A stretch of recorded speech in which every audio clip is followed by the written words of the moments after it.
I gave my love a cherry that had no stone. Gave my love a chicken that had no bone. I gave my love a baby with no crying, and told my love a story that had no end. How can there be a cherry that has no stone? How can there be a chicken that has no bone? How can there be a baby with no crying? How can you tell a story that has no end?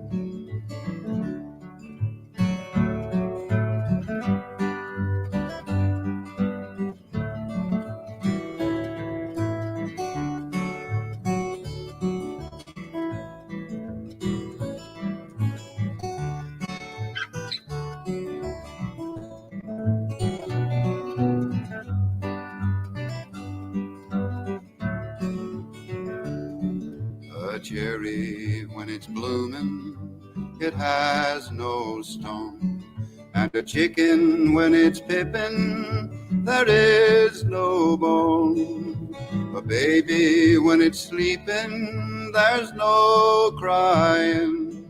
And when I say I love you, it has no end. I gave my love a cherry that had no stone. I gave my love a chicken that has no bone.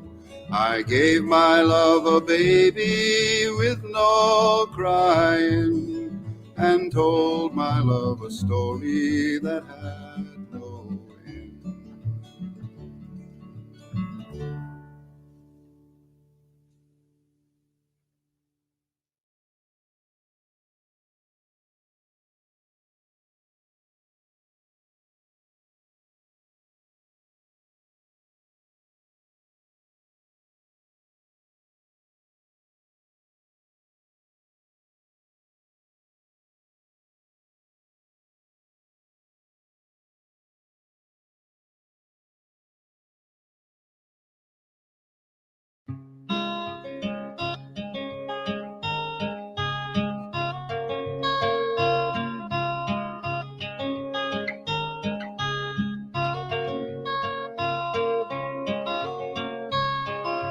Wondering and waiting, my back against the wall. Not a word that passed between us comes to call. Just your shadow on the window and your step on down the hall. You never wanted me, babe. You never knew me at all.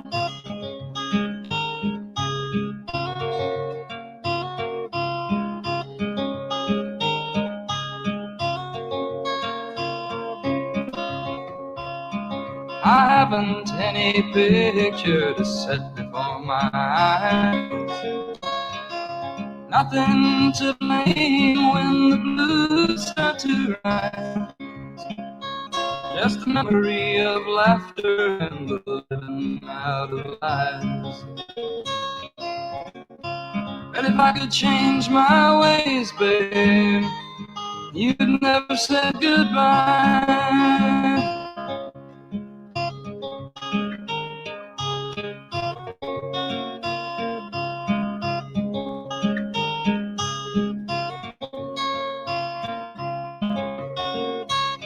If you ever get the time, baby, please think on me. It's a lock that can't be broken and there isn't any key. But I'm only in your mind, only you can set me free. You can't hurt me anymore, babe, and that isn't hard to see.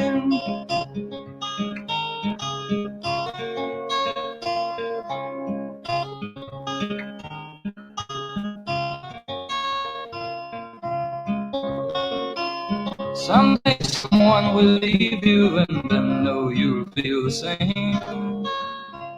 You'll mark it down to memory and the dream that never came. There are no answers given when love is just a game. You never wanted me, babe, and now I feel the same.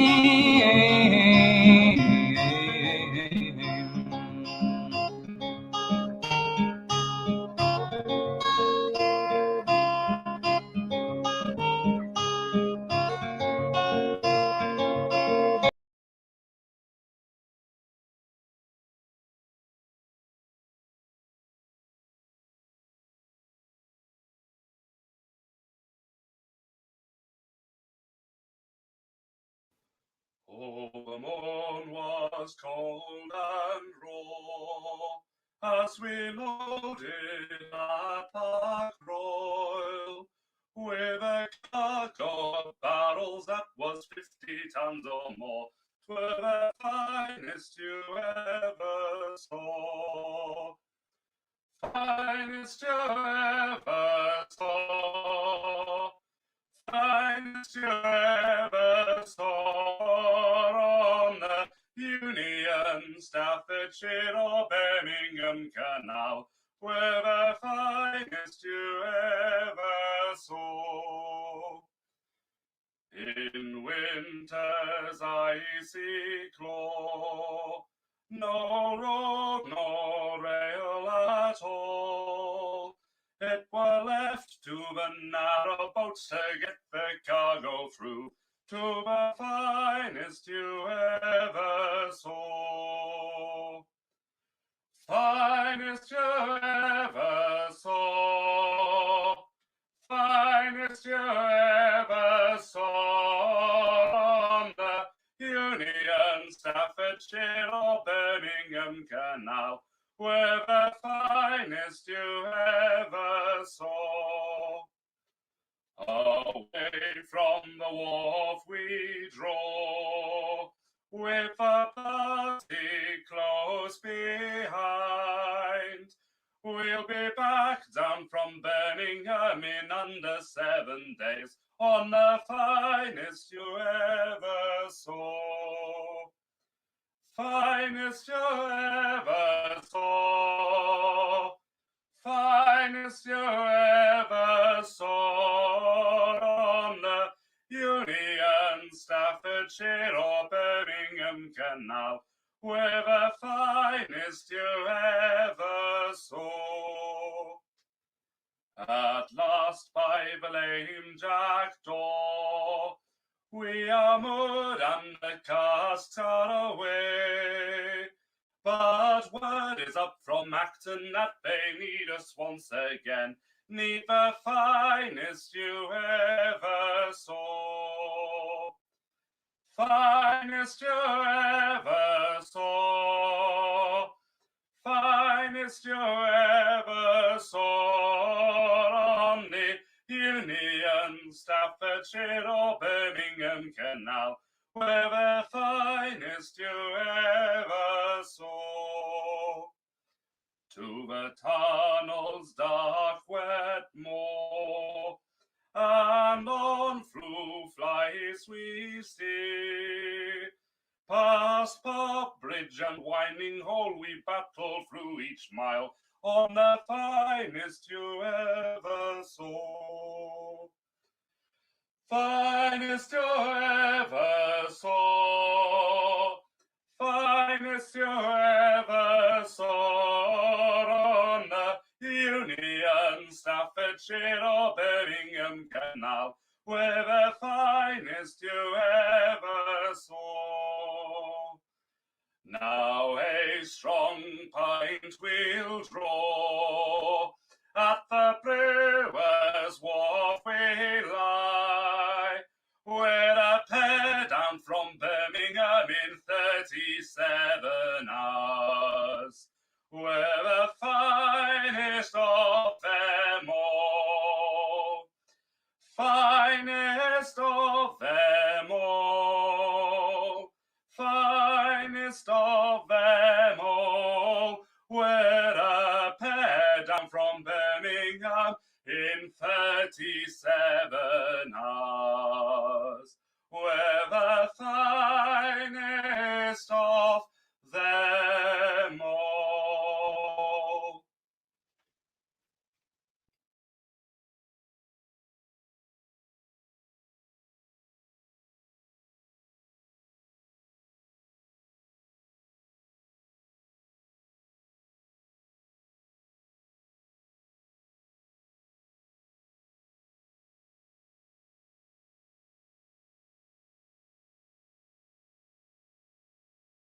To the jolly blacksmith is a health to the jolly blacksmith, best of all fellows, who works at his anvil whilst a boy blows up bellows, which makes his bright hammer to rise and to fall, is to old coal and to young coal and to old coal of all. Twankydillo, twankydillo, twankydillo, dillo, dillo, dillo. And the roaring pair of bagpipes made from the green willow. If a gentleman calls his horse for to shoe, he makes no denial of one pot or two, which makes my bright hammer to rise and to fall, is to old coal and to young coal and to old coal of all. Twankydillo, twankydillo, twankydillo, dillo, dillo, dillo. And the roaring pair of bagpipes made from the green willow. Here's a health to King Charlie, and likewise his queen, and to all the royal little ones where'er they are seen, which makes his bright hammer to rise and to fall, is to old coal and to young coal and to old coal of all. Twankydillo, twankydillo, twankydillo, dillo, dillo, dillo. And the roaring pair of bagpipes made from the green willow.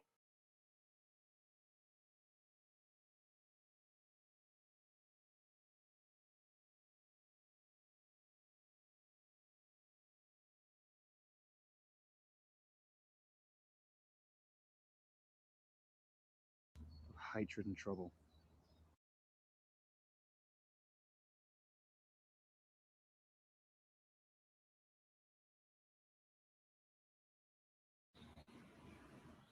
So I was walking beside Highgate Cemetery, wondering if I would make contact with Mark's statue, and there he was, staring at us.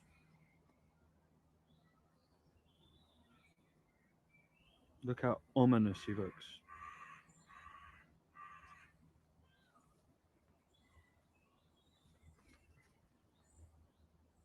So unfriendly, so unwelcoming. Look at that.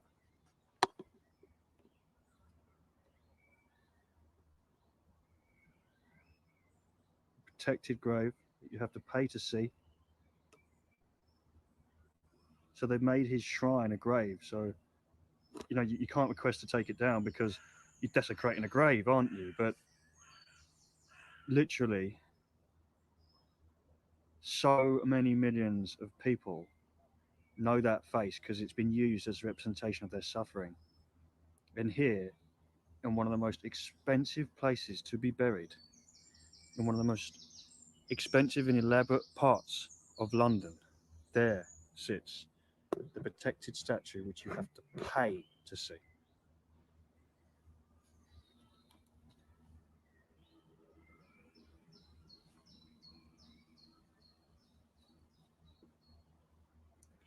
Beside him will be his wife Jenny, his daughter Eleanor, and so on.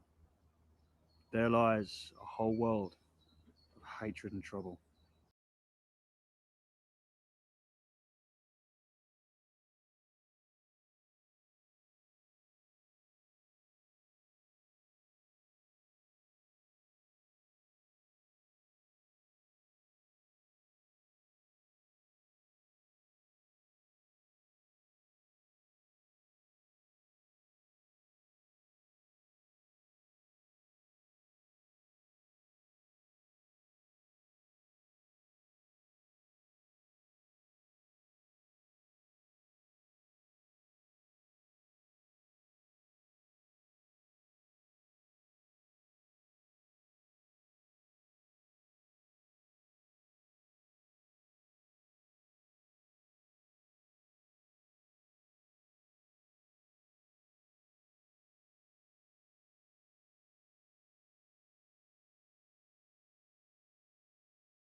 So behind me is a pub called the Three Johns. Now this is no ordinary pub. In the year 1903, Lenin and Trotsky were both in this pub. The Bloody Sunday attempted revolution in St. Petersburg, Russia. This is where the formation of the Mensheviks and the Bolsheviks come about. Bolshevik meaning majority, Menshevik meaning minority. A vote was cast here between what would become the Mensheviks and the Bolsheviks as to how revolution should go about. The Mensheviks wanted a more so diplomatic approach, parliamentary, political approach, whereas the Lenin's side just wanted genuine revolution by way of force. And this is the actual park where that vote took place, here in London. And Lenin would return to London multiple times because this was the safest place in the world to plan for things like the Russian revolutions that were coming up.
Have you ever been walking around the city and wondered what some of these blue plaques actually are? The more you look at them, the less faith you have in them. Let's have a look at this one, which is past a minute ago. Which is on the United Reformed Church House.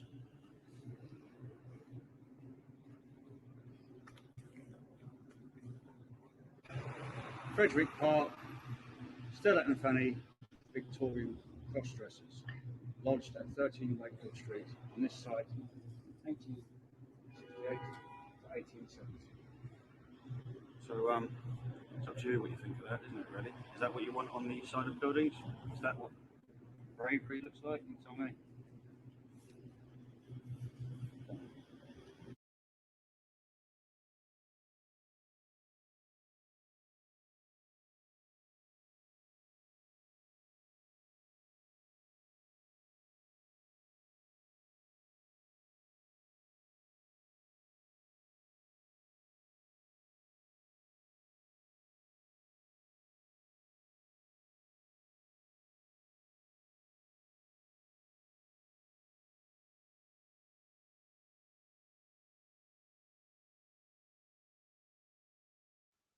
Onward we trudge, will not bend or budge, despite the hurtful falling rain.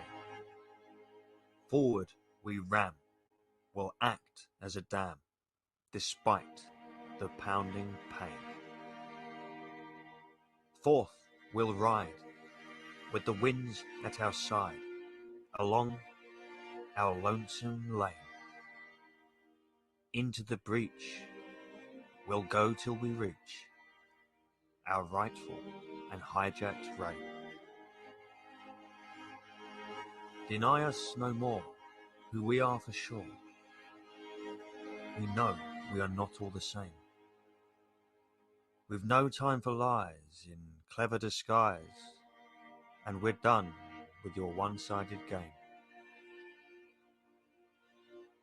We'll advance through the storms, reset the norms, break through the ball and the chain. We'll accept our fall, create moral laws, and reject all that once brought us shame. We'll sail, we'll soar, feel weakness no more. We'll conquer the toughest terrain. We'll see, we'll have saw, we'll open the door, and we'll not see it closed again. We'll free if we can, every woman and man. We'll respect those alive and those slain. Let us plant all new seeds at rapid speeds, then protect every root, stem and strain. Approach now our fate, for the hour is late.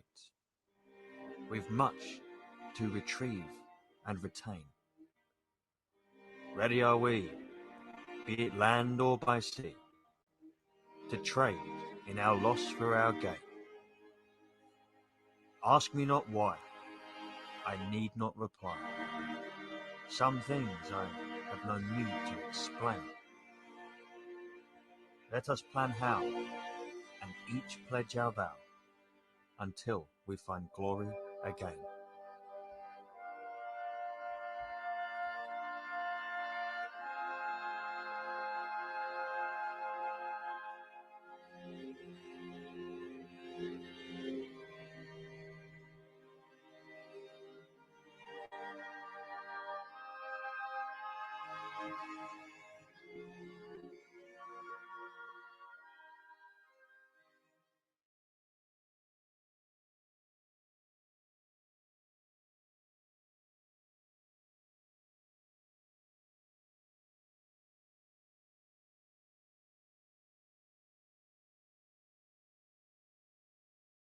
We're in Savannah in Georgia. So exciting.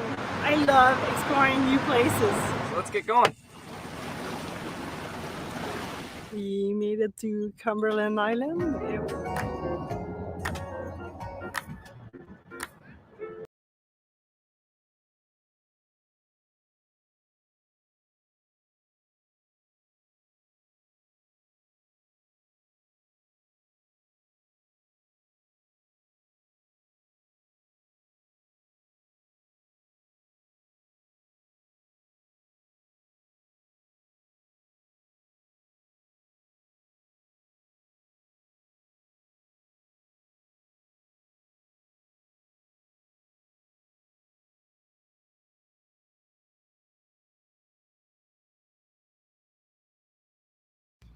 So, the red squirrel in the United Kingdom was nearly wiped out, nearly eradicated. The grey squirrel didn't give a toss. The grey squirrel worked to eradicate it. And to this day, the grey squirrel doesn't care.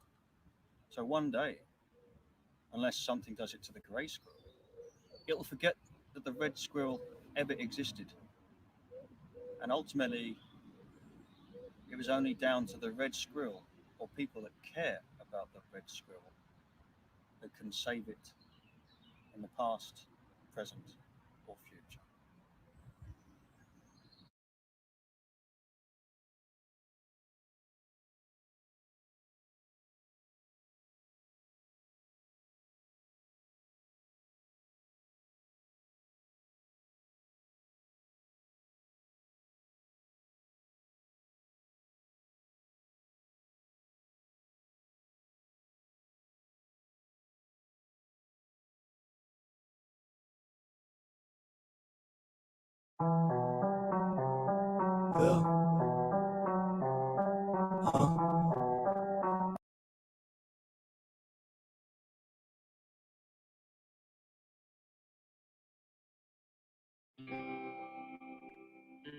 What happened to the stories of old? The brave, the sure, the few. What is it that's become of the West, to which no valour is owed or due? Where has gone its backbone strength? How did such weakness break through? Where now beats its heart so strong? How did such darkness ensue? It seemed to change with time. Authenticity, like glory, became taboo. History became the same as truth, simple to misconstrue. It seemed to lose its meaning among an exclusive, privileged crew. As time did change, so did their tone, and all things they worked to undo. So lies became like that of a plant, how tall they grew and grew. Those who tell them water them well, knowing the falsehoods they spew. I saw our glory hiding among faces, in the eyes of those which always knew. In the moments of clarity and love and of hope, when each of us know what we must do. I have felt it away from the stories and fables, detached of the now and the new, hidden miles from forced demoralization. It was beautiful and it was true.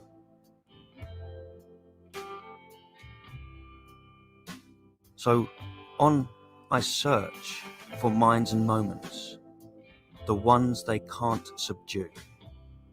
I look now for others who are as lost as I, who'll respect the old and the new. So approaches the end of the day. Daylight will be my cue. I'll seek out the glory the West hides so well. So for now, I bid you adieu.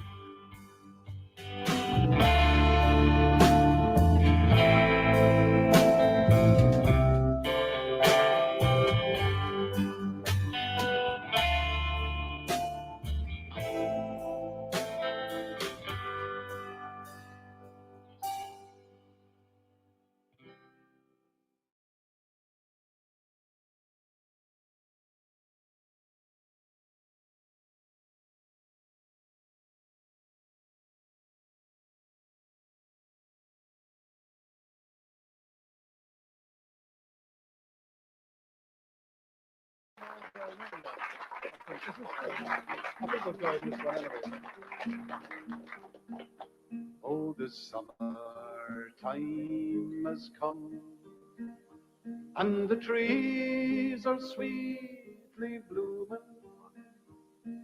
The wild mountain thyme grows around the blooming heather. Will you go, lassie, go? And we'll all go together to full wild mountain thyme, all around the blooming heather. Will you go, lassie, go? I will build my love a bower by yon cool crystal fountain. Around it I will pile all the flowers of the mountain. Will you go, lassie, go? And we'll all go together to the wild mountain thyme, all around the blooming heather. Will you go, lassie, go? I will range through the wilds and the deep glens of dreary, and return with the spoils to the bower, oh my dearie. Will you go, lassie, go?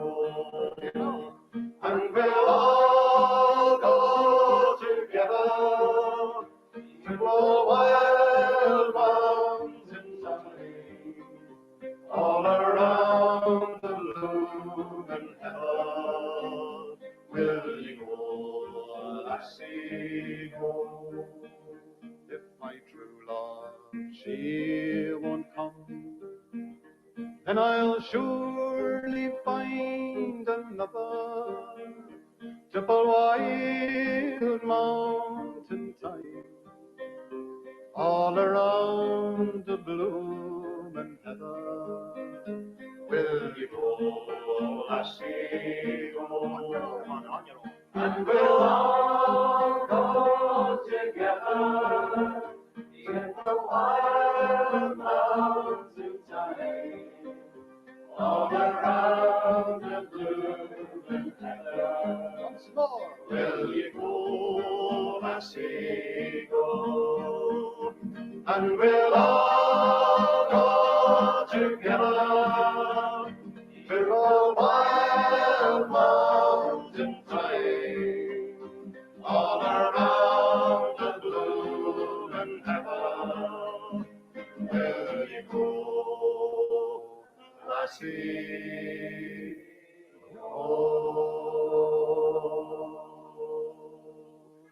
Fantastic.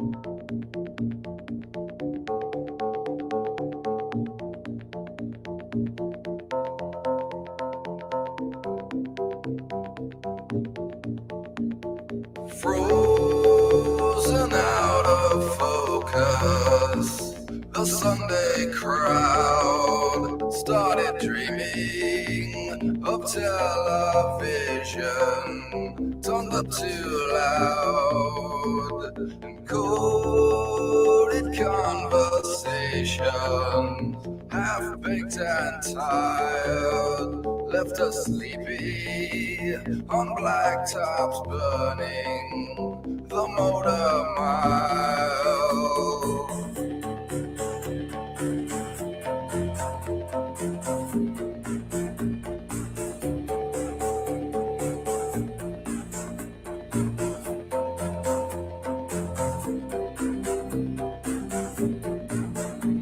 And underneath the arcade, details collide. There's good shopping, but all those patrons have too much style.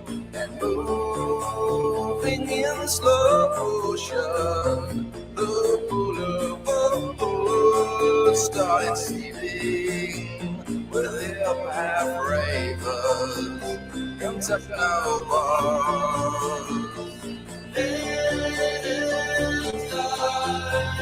Burn up the neon sky, all speeding past the line and crashing. I've been paralyzed. Feel the concentration, the lantern lights started shrinking on dead men drinking white liquor wine. Iced complication, the methane gas started leaking on bastards burning, half red and black. We can ride the north in the big time, oh, speeding past the light and crashing. I've been paralyzed.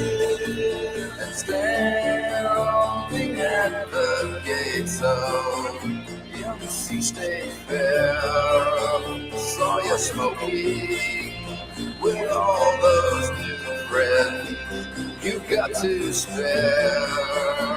And melting back in focus, the Sunday crowd started sleeping with white trash heroes, TVs turned down. Their eyes burn up the neon sky, all speeding past the light and crashing. I've been paralyzed. We can in the big time, oh, dreaming of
Another person involved in Bloody Sunday more importantly involved in socialism as a whole in the 1800s and still today was William Morris, who nowadays people might recognise the William Morris Society, something which preserves his architecture, the architecture of his friends, and his artwork. Behind me is the house that he spent the last few years of his life. He previously lived in his family home. He was born into a family home in Walthamstow, which is a beautiful home, which has since been made a gallery to his work and very much preserved in an area which, by the way, is downtrodden, in a place where, for some strange reason, this socialist shrine has been preserved well above the living conditions of the people living there today. So let's just have a quick look over here. You can see where it says, follow me please. Here we are at the William Morris Society. We've got a nice quote from here. Guests and neighbours on the site of this great hall once stood the lecturer of the Hammersmith Socialists. Drink a glass to the memory. May 1962. William Morris. So one of the famous quotes that come from Morris was the real tyrants, the real arrogant, evil people of society were the landlords and the capitalists. But I find that a little bit ironic, considering he was born into a very wealthy family of landowners, and he himself created a company called, in I think it was 1861, Morris Marshall Faulkner and Company, and lived in properties such as this. Leftists give him this huge sense of entitlement. They credit him for being the first man to think of the worker, the conditions of the worker in the workplace, to try and bring a better way of life to the working class individual so that they could see an aspiration to find their way out of the lower means of society and join this higher echelon. But it was truly a farce. The company in which that he had set up with other avid leftists and socialists only served to create textiles, art, lamps, etc. for wealthy Victorian families. So the stunning Kelmscott house here is not the only property that Mr. William Super Socialist Morris lived in. He also lived in a beautiful house called the Red House in Kent, which he had built when he left his family home alongside one of his architect friends, which to this day is very well preserved. It's got a nice little plaque outside. Much like this building behind me is very well preserved, much like many socialist and leftist shrines are around the UK. He himself joined the SDF in 1883, which shows that he had plenty of time to gain influence and to put his ideas into the minds of the people that were going to take part in the battles, or the battle of 1887.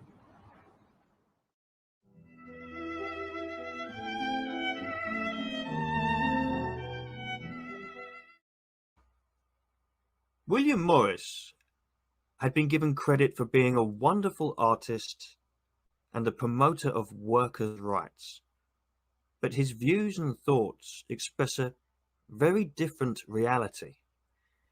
He sold the idea of the abolishment of property whilst offering his workers free accommodation under his strict rules, limiting all they did from freedoms to food supplies.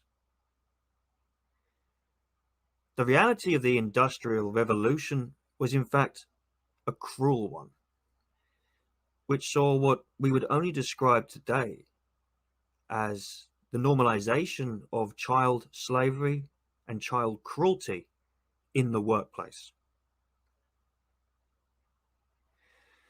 This is a quotation from what's known as Correspondence, Communism and Anarchism from 1889, in the words of William Morris himself. Quote, Comrade H. Davis misunderstands my use of the word communist in supposing me to use it as the Owenites did, as implying life in separate communities, whether those communities were mere scattered accidents amidst a capitalistic society or not. Whereas I use it as a more accurate term for socialism as implying equality of condition and consequently abolition of private property. In this sense, of course, you could not live communistically until the present society of capitalism or contract is at an end. Equally, of course, the living in small communities is not in theory an essential of this great change, though I have little doubt that it would bring about such a way of living and abolish big cities, which, equally with Comrade Davis, I think much to be desired.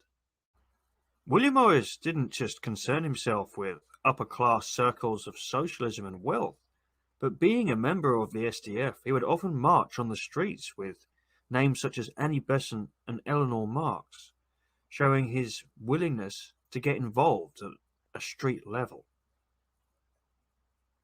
The question has to be asked, why would a man so wealthy, who's claiming to be offering such good things for the people, at the same time be leading them into violence?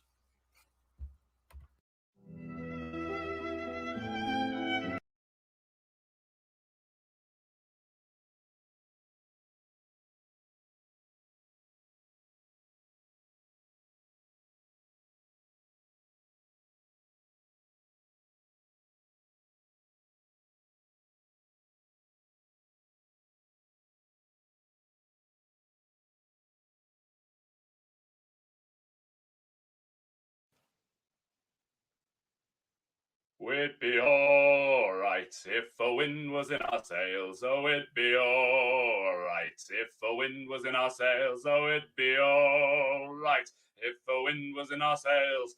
And we'll all hang on behind.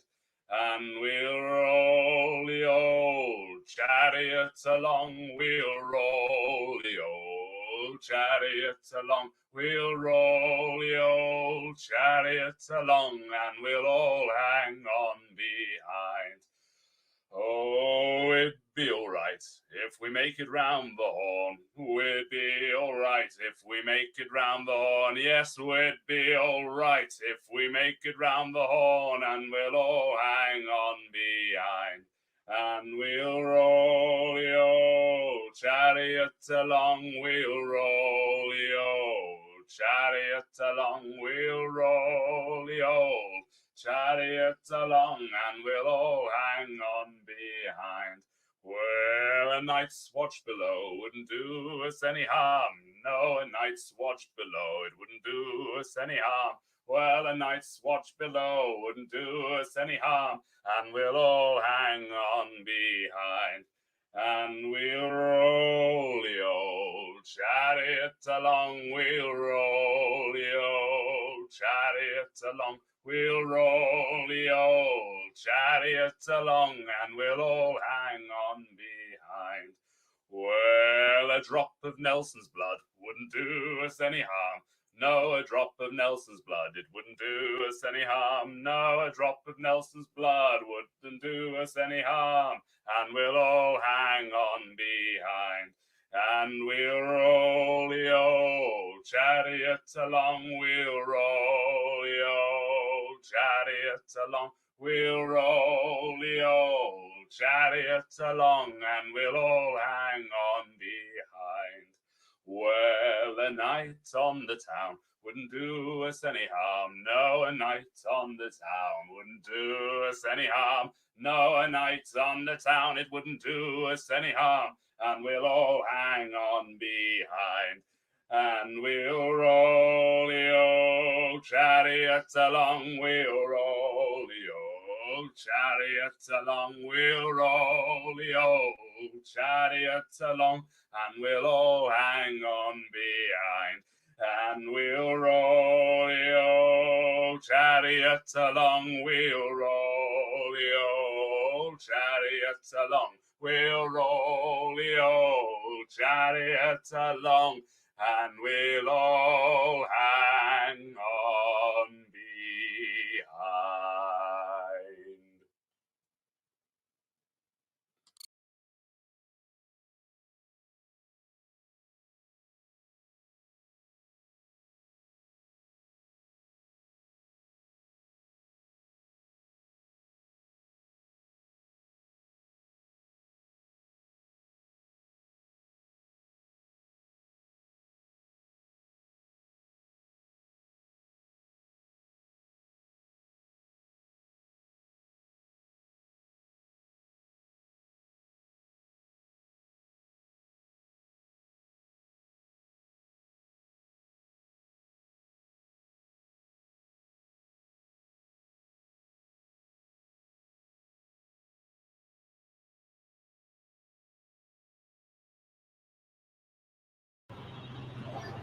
So this is Monument Street.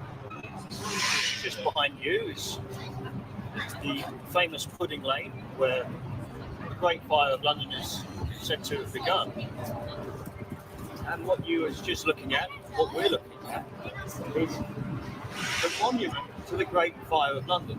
But it's more interesting than meets the eye. What many may not know is the blame that the Catholic papacy actually took for starting the Great Fire of London, which was started by anti-Catholic Protestants and alike.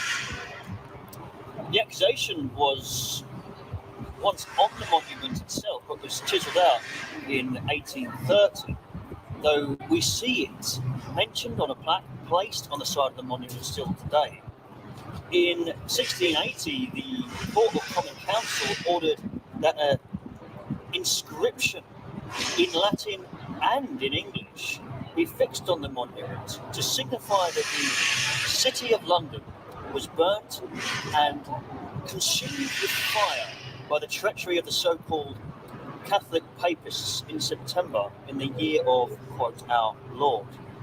These anti-Catholic markings have been removed several times throughout the years, but certainly leave their stain. Great Fire of London. But so you don't have to take my word for it. Let's quickly have a look at what's written on the side. Now, up here we can see a gap in the writing. You see? You see that gap there? I'm going to show you what it said.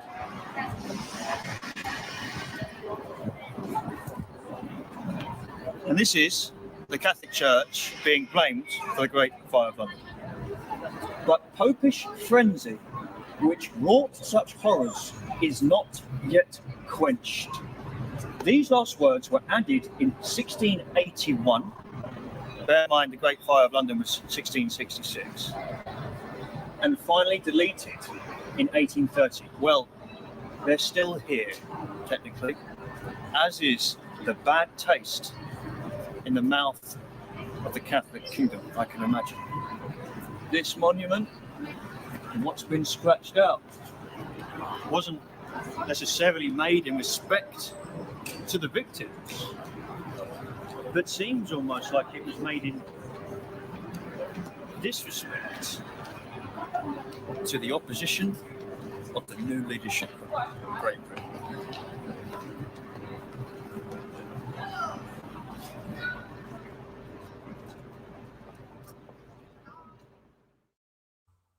So hurt were Catholics at the time. Alexander Pope referred to the monument's effect in a poem. Column pointing at the skies like a tall bully lifts the head and lies.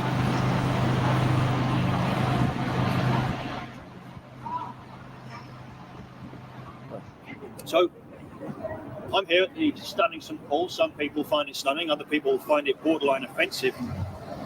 What makes it so interesting is how the new St Paul's came about and why it's so different than the old one. The old one was done in a Gothic style, proud, beautiful building. This is very different, and I'll tell you why.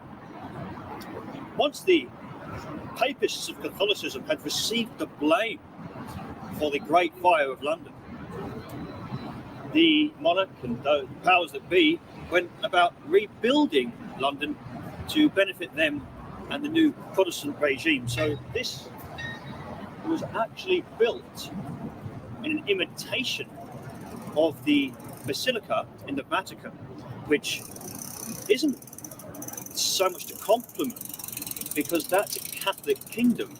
So what this is, in fact, is a slight towards Catholicism and saying that we are the new head of state. We reject the Vatican, we reject your way of law and religion. We are the head honchos in town. And that's really what the building of St Paul's was, which was done by Sir Christopher Wren. And to this day, tourists walk from all over the country to come and see it. But I wonder if they're told stories which we speak of today, and if so, how often. But we can see it's a beautiful chalky white building which anyone would be right to stop and photograph. But how many people know that it was made in the imitation of what was the head of church at the time, and as a clear act of disrespect, the takeover of power? This building symbolizes not just the power of government, but the power of the hearts and minds of the people.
It abruptly ended and returned to normalcy. Sir, what is this arcane mad sorcery? Tell the disc jockey them fire play number one. Play number one, share number one.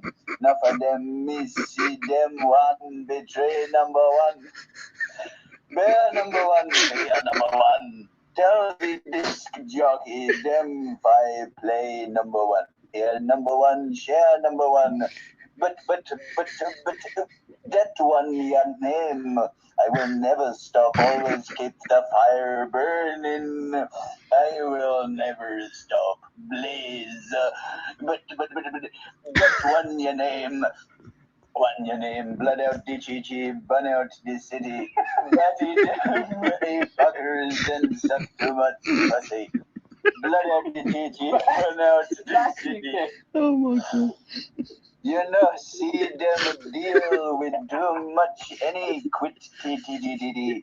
Blood out the chichi, burn out the city. Betty them fuckers and suck too much pussy. Blood out the chichi, blood out the city. You know, see them deal with too much any. Well, enough of them go get lie out, shy out, tie out, shy out. Fly out, guy out, try out, why out, buy out, pay out, lie out, sigh out. This king's jealousy and die out. Oh. One your name, blood out, No. blood out this city. You know, see them a deal with too much Oh my God. iniquity. Blood out this city, burn out this city. Betty Liberty. Do do do do do. And then it abruptly ended and returned to normalcy. Sir, what is this arcane mad sorcery? Where did you find this specific form of all-encompassing madness? And is there more of it? Well, there's a whole genre. There's a whole genre on this show. That's the thing. It's not a whole genre It's not one artist. of people that hate gays in Jamaica. This whole thing, this whole movement, like, it's been around for years. And like, when they started to bring it over to England in like the late 70s, 80s, they had these people trying to make them apologise for hating gays, and that's why you get songs like. Burn out the choo-choo. Which is Sizzler, Nah Apologise. And basically this song is about him saying, fuck off, I am not apologising for hating gays. Whoever's telling me to do that is probably a dick sucker themselves. That's what this whole song I've is just about. found it. Let me see. Al, if I Sizzler, not apologise. Lyrics. I've got it. Right, let me have a You got the listen. lyrics, yeah? Right, let's have a quick look. I'm just listening to it quickly. This is the song, yeah. I've got the lyrics. I'll copy a link and send you that as well. Send the link over. I'll copy and paste the lyrics and give them to Al. Because this is just Oh, about as extreme as it gets. It's like, I'm not apologising to no Batty Boy. That's basically what this guy's saying. remember, ladies and Never gents, apologise. the point of this video is we're highlighting the music industry, which is advocating something. Interestingly, we don't understand how this exists. That's all we're doing here. And Alex, Like millions of views on YouTube, and we get banned for saying faggot. yes, not even Like, that. I mean, you know, this guy's talking about killing gays. Like, these guys are not fucking around. Yeah. They come from a country where they will kill gays. They will literally kill gays. It's well documented. And people like us get burned like, and chucked off YouTube and banned and whatever else for literally just saying, oh, shut up, you faggot. Like, not meaning it as any sort of derogatory thing against gays. It's just for even saying the word, and yet they've got millions of views on YouTube. Well, you know me, Lou. I can't stand LGBT, and I'm not an advocate for it either. But I can't, you know, I can't keep a social media.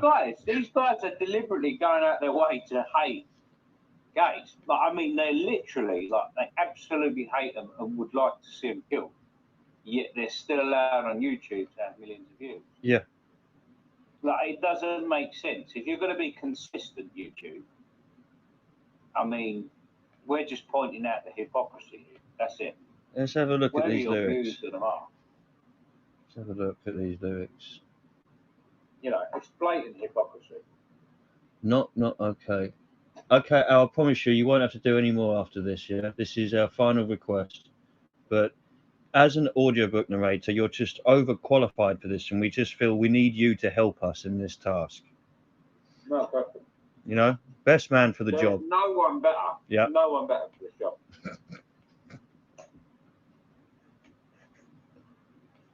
In your inbox. Now, that's this. It's not as long, so I'm sure you'll manage quite easily.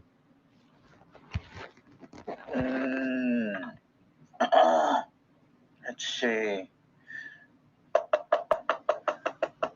Yo, dada, yo, who dat? Me man, brother. You know, see what them put in the paper.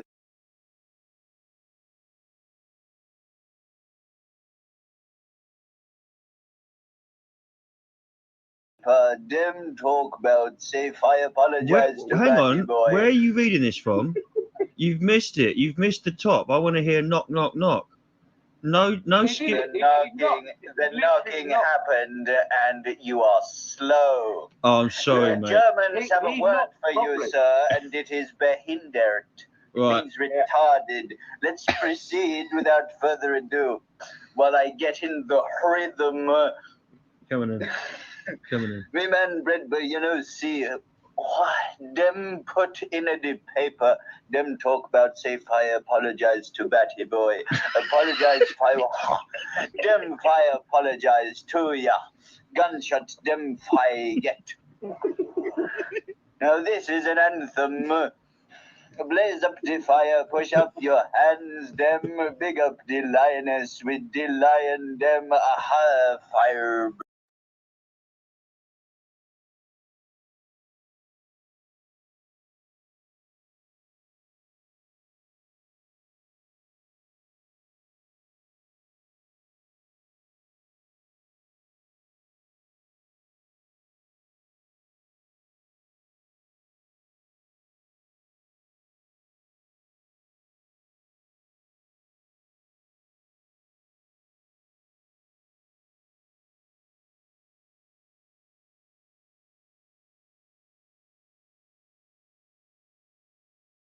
Burn.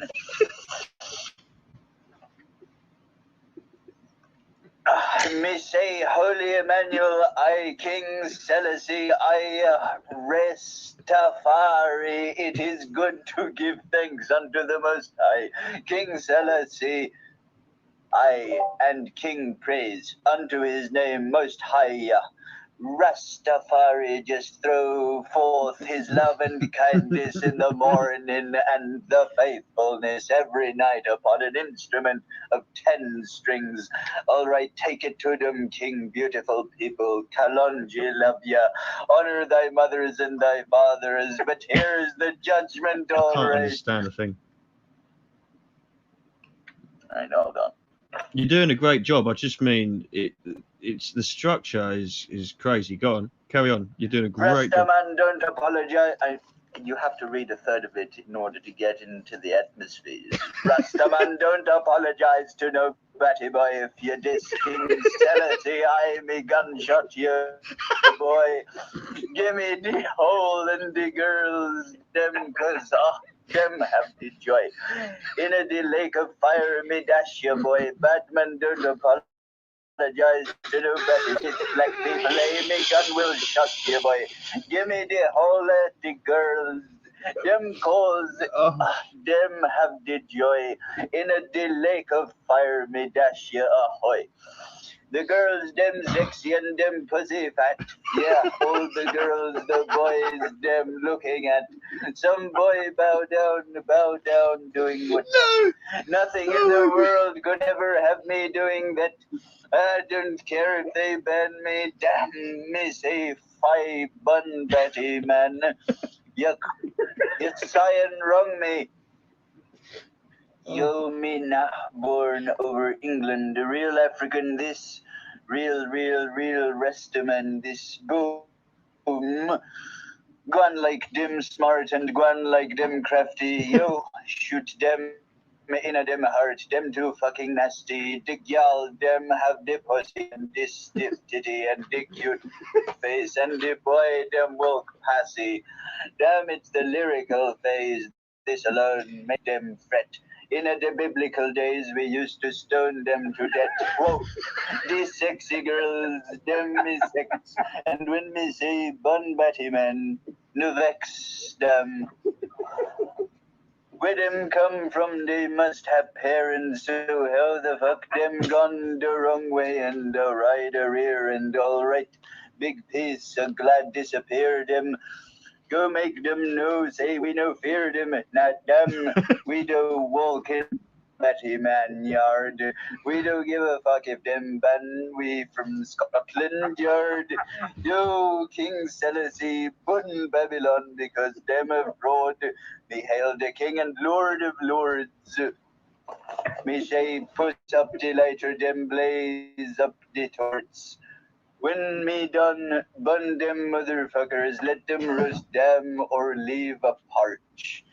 Fuckers, well I see who they march, and they say their race war would a start. Wow. Yo, yeah, go and read your Bible and read Leviticus. You live in a clean land when you can live with us. Ha ha, hey, yo, what they say. They do try to ban me from the UK, motherfuckers. I'm from Ethiopia, Africa, yo, straight to Zimbabwe. Yay, praise Selassie I every night and every day, and sexy girl and ghetto youths don't go astray, 'cause bad men don't apologize to no batty boy, fire bun them.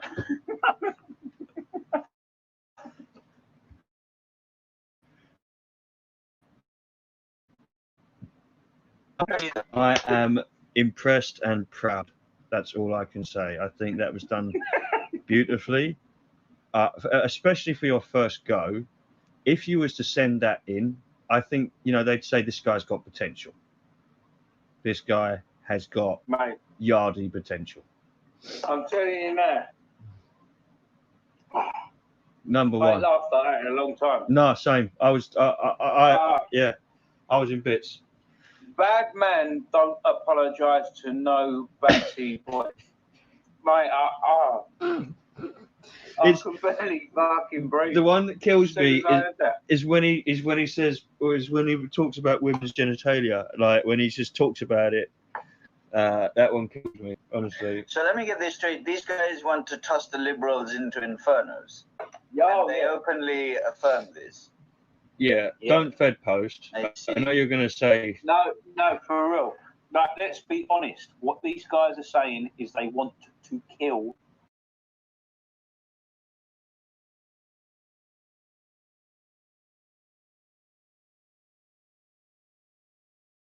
And I do.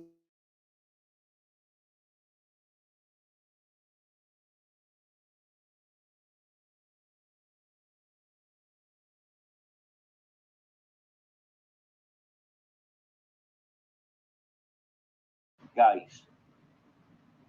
That's what these guys I are saying. see. And their songs are on YouTube for all to hear with 7 million views and plus. I'm talking about minimum. They've got millions of views on these songs, and there are loads of them, and they're all on YouTube for anyone to listen to at any time. And conservatives, or whatever you want to call us, you know, white people on the right are banned and have channels shut down for simply saying the word faggot in context, without context, whatever. For simply dropping that bomb, the F-bomb. Yet these guys are up on YouTube, free reign.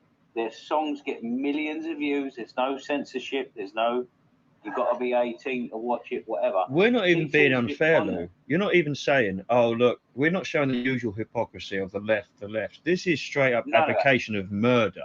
This isn't the usual Yeah. sort of, oh, look, here's the left having their say when we're shut down. This is straight up. They've got a video. Yeah. They've got a video of gays pulling up in a car. However bad it's done as bad as a 60s Japanese fucking Godzilla.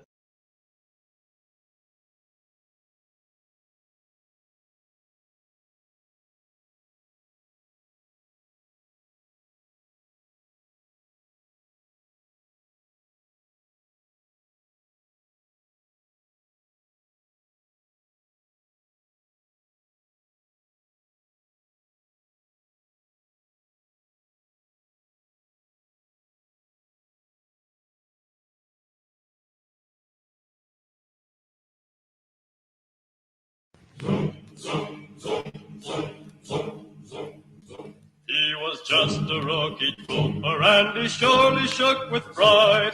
He checked all his equipment and made sure his pack was tight. He had to sit and listen to those awful engines roar. You ain't gonna jump no more. Glory, glory, what a hell of a way to die.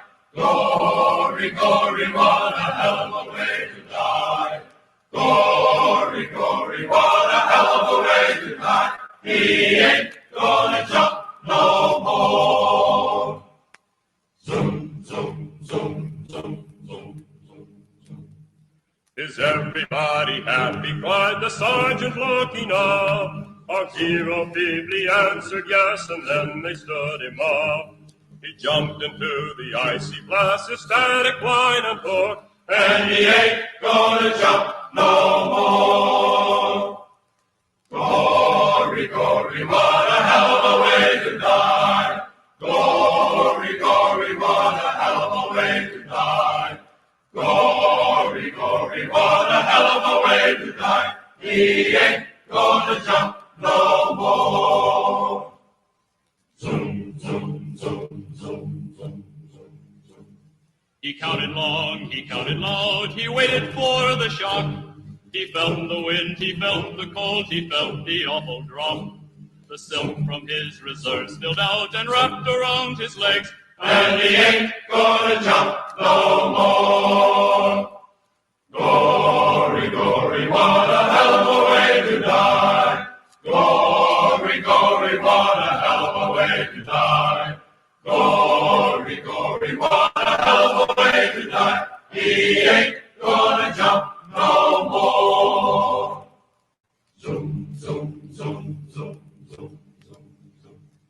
The riser swung around his neck, the nectar cracked his dome. Suspension lines were tied in knots around his skinny bones. The canopy became his shroud, he hurtled to the ground. And he ain't gonna jump no more. Glory, glory, what a hell of a way to die. Glory, glory, what a hell of a way to die. Glory, glory, what a hell of a way to die. He ain't gonna jump no more. Zoom, zoom, zoom, zoom, zoom. For days he lived and loved and love kept running through his mind. He thought about the girl back home, the one he left behind. He thought about the medicos and wondered what they'd find. And he ain't gonna jump no more. Glory, glory, what a hell of a way to die. Glory, glory, what a hell of a way to die. Glory, glory, what a hell of a way to die. He ain't gonna jump no more.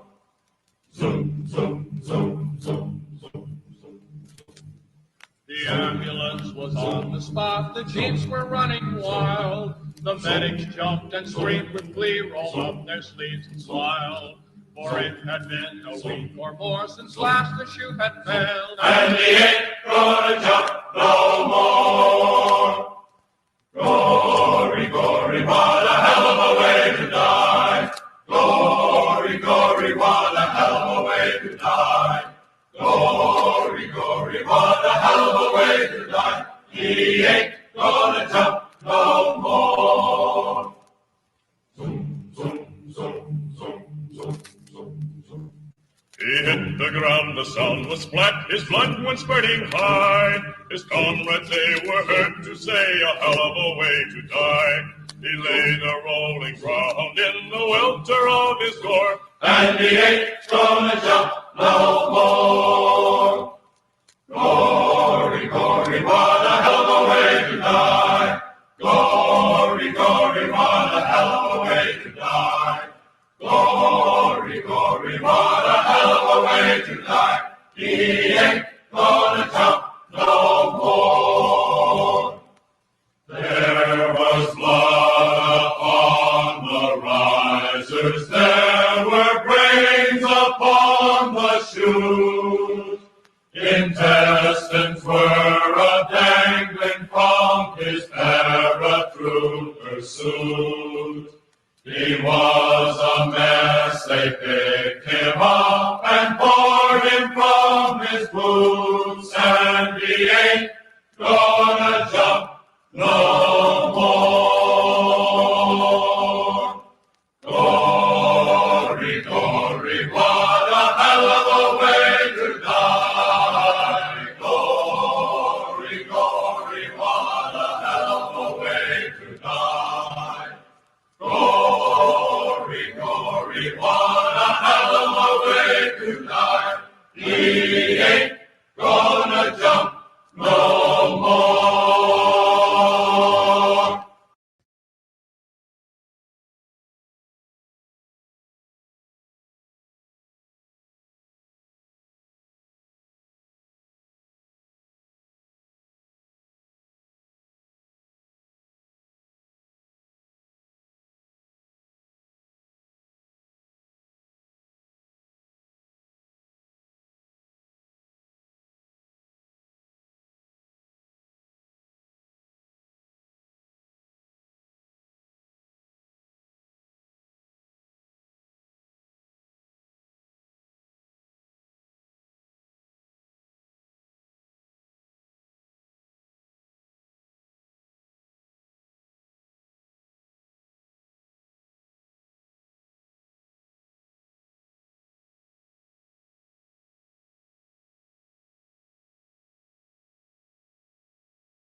Oh, the work was hard and the wages low.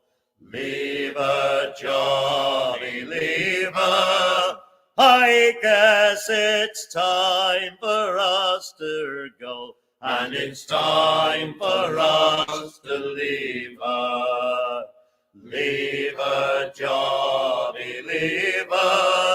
Oh, leave her, Johnny, leave her. Oh, the voyage is done and the winds don't blow, and it's time for us to leave her. Oh, I thought I heard the old man say, leave her, Johnny, leave her. Oh, tomorrow you will get your pay, and it's time for us to leave her. Leave her, Johnny, leave her. Oh, leave her, Johnny, leave her. Oh, the voyage is done and the winds don't blow, and it's time for us to leave her. The winds blew foul and the seas run high. Leave her, Johnny, leave her. We shipped 'em green and none went by, and it's time for us to leave her. Leave her, Johnny, leave her. Oh, leave her, Johnny, leave her. Oh, the voyage is done and the winds don't blow, and it's time for us to leave her. The mate was a bucko and the old man a Turk. Leave her, Johnny, leave her. And the boatswain was a beggar with a middle name of work, and it's time for us to leave her.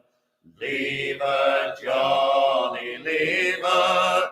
Oh, leave her, Johnny, leave her. Oh, the voyage is done and the winds don't blow, and it's time for us to leave her. The old man swears and the mate swears too. Leave her, Johnny, leave her. The crew all swear, and so would you, and it's time for us to leave her. Leave her, Johnny, leave her.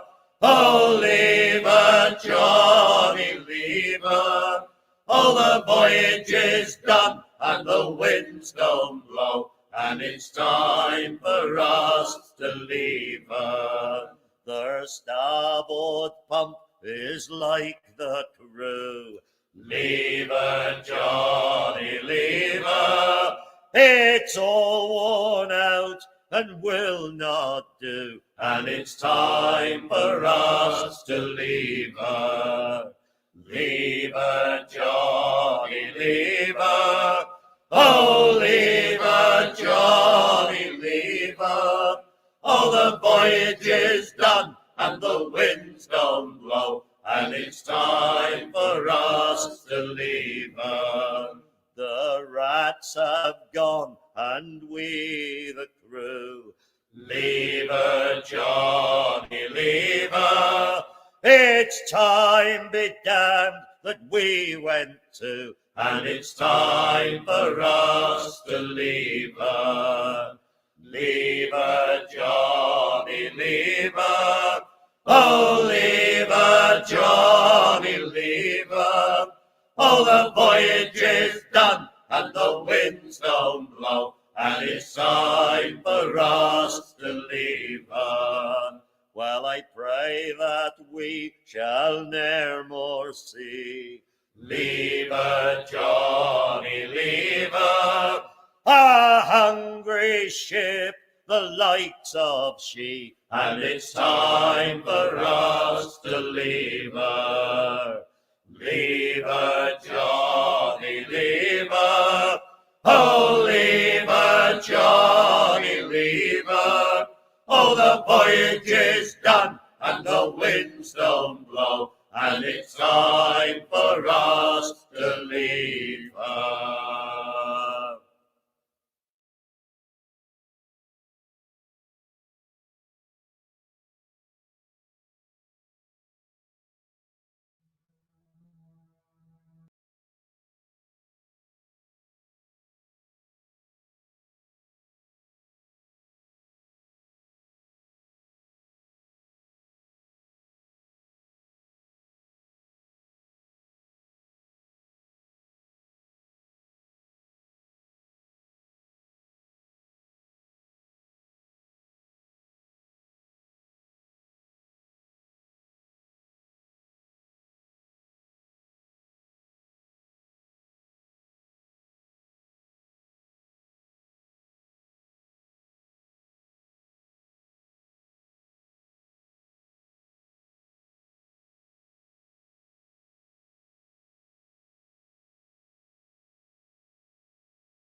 I'm lucky enough to have been born beside noticeable history. London City enabled me, like many others, to harbour a deep appreciation for its historic and powerful presence, not just as a city, but as a world of its own. Across various cities, we find ourselves surrounded by buildings of wonder and historical relics which define the very fabric of Western brilliance. So today I mention London and these wonderful cities not to talk about London or even these cities in general, but the world as we know it. London, like many cities, attempts to hide its history under modern, tacky architecture. Cities implement colourful, unimaginative vandalism in the form of block buildings and eyesores. The enforced cultural liberalism existing all around us uncreates and creates all, from our ghettos to our traffic lights based on gender. But one great power cities like London, Rome, Athens, and others have is a grand number of historic relics which one cannot ignore or deny. But does the same protection exist for other locations on Earth where it's far easier to eradicate such items out of sight? This short video is dedicated to a fad which has been happening for a few years and seems to have intentions of growing well into the future. And this is of churches being converted into skate parks and BMX parks. Allow me to first introduce you to Skaterham in Caterham, Surrey, which is a skate park in what's known as the Chapel. Linden Homes takes part in something called the CR3 Youth Project with various other impressive investors named, quote, CR3 Youth Project Limited. This is a group specifically named for this establishment. The site of Skaterham or Skaterham had previously been a former guards' chapel within the grounds of a military compound built for the Foot Guards regiments in 1877. The site was then redeveloped by Linden Homes and turned into a modern housing estate. Another example would be the impressive Malmesbury Abbey, which is a religious house dedicated to St. Peter and St. Paul. This building is one of the few to remain after the dissolution of the monasteries carried out by Henry VIII in his attack on the Catholic Church. This does serve as a place for people to worship in today's time, but also offers skateboarding events known as Abbey Skate. This has been going on under the noses of the public for quite some time. For instance, a few years back in Belfry, Northern Ireland, one was shut down named Skate 56. In an article written by Down News, this statement was made, quote, "The Belfry in Newcastle is closed after the management committee handed back the keys of the property to the priests in the parish who oversee the property." End quote. The article then goes on to list various reasons the establishment should stay open, as opposed to finding new, more suitable sites. Existing in a County Downs town, the Belfry is a 19th century church turned skate park, which is now owned by a company called Blue Clarity, who use it as office space.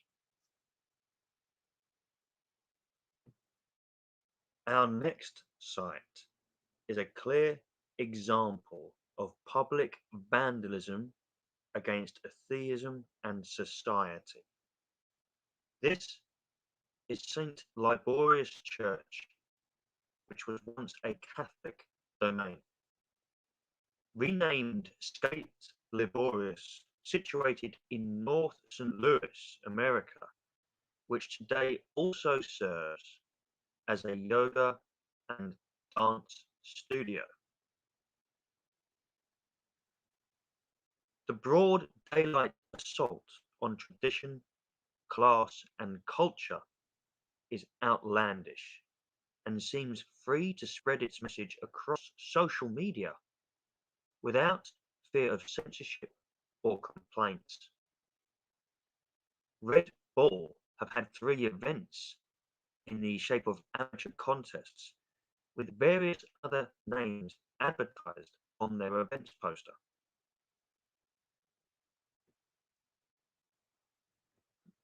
Notice the floor they're landing on in this church is exactly as it would have been if it was still used for worship. Let's take a trip to Spain and visit the church of Santa Barbara in Lorena, Asturias. This building was originally designed by the Asturian architect Manuel del Busto in 1912, but has since become something very different to its designer's intentions. This once served as a parish to workers at the nearby munitions factory around the time of the Spanish Civil War. Towards the end of the Spanish Civil War, the church was said to have lost a lot of its congregation. In an article from the Spanish Local, Fiona Govan writes the following as to how the change took place. Quote, a combination of crowdfunding and sponsorship by Red Bull saw the 1912 church building fully repaired and transformed, with the addition of ramps turning it into a public skate park dubbed the Chaos Temple. The name it advertises itself on social media as is La Iglesia Skate, which seems to have much support. Equally as interesting is the type of characters tagging the venue, be them in attendance or wishing to share something. It's difficult to tell if this band, for instance, is at the location but did tag themselves to be at the location. So all I can take from this is they wish to show association either way. But what's so interesting is the symbolism and music genre being used here.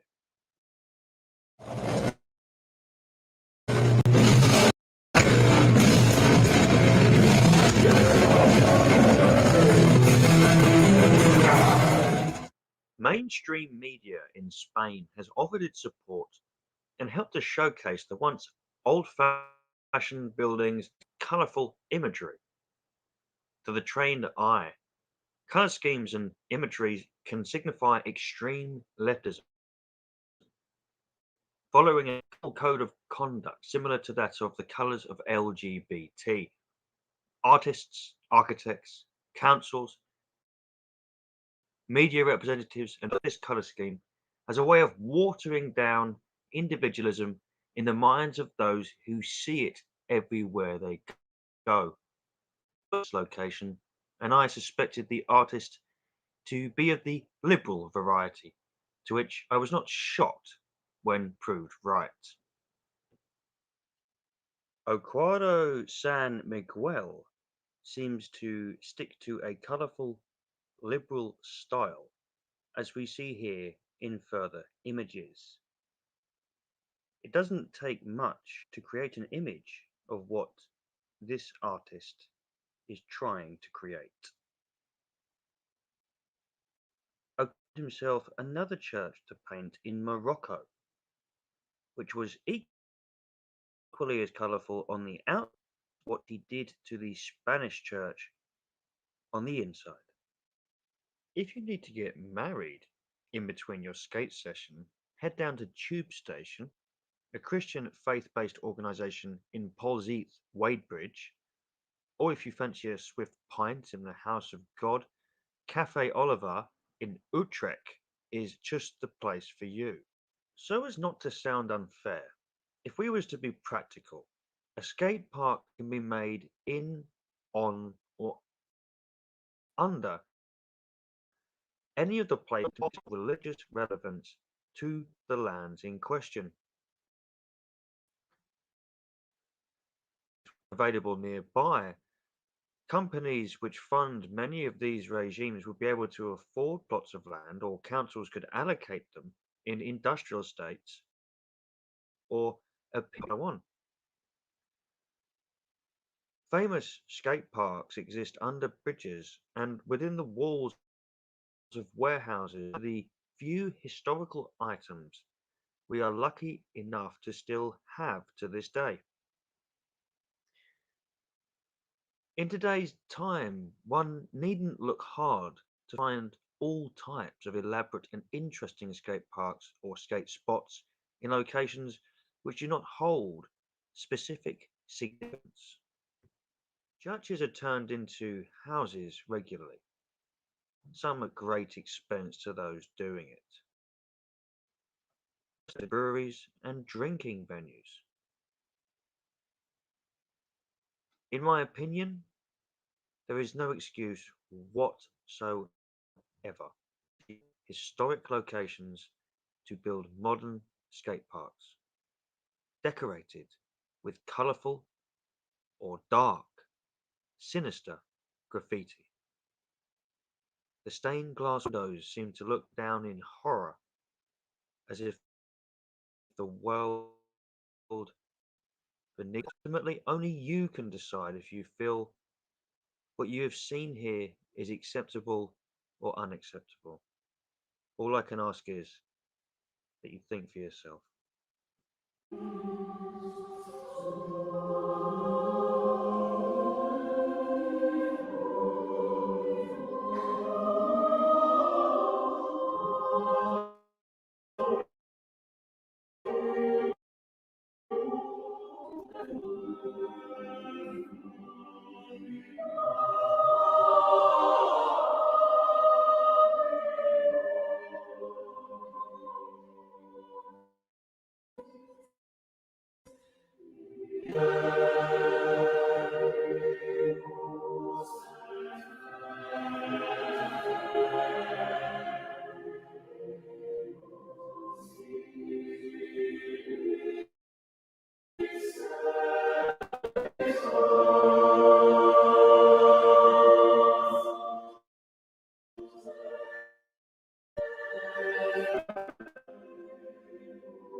I have been looking into social structures and living quarters of Antifa members and communists in general around London, and have been alerted of an interesting area in West London.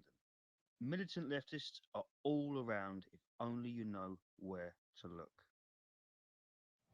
So we're in West 10, and I've been informed of a pub/area which is very much Antifa based. We're just going to have a quick look at it, and if you just direct yourself up towards the flag, you'll see it for yourself. Let's go.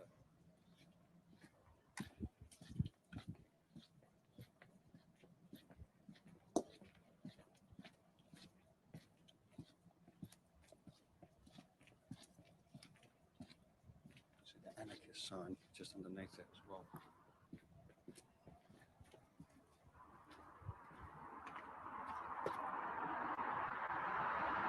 Now the funny thing is about this pub is it previously had a hang-on sickle flying from the flag. I think that was 2018 or 19, and I heard it's changed hands. So if it's changed hands, how can it change hands? And the landlords remain so far leftist. Odd, eh? What estate agent's doing that?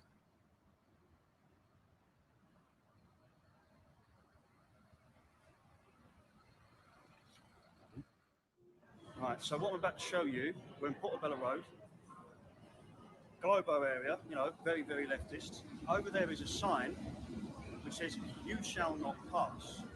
Now, those that know that "you shall not pass" means no pasarán, which is a saying from a communist during the Spanish Civil War, a slogan used by anti-fascists during times of violence.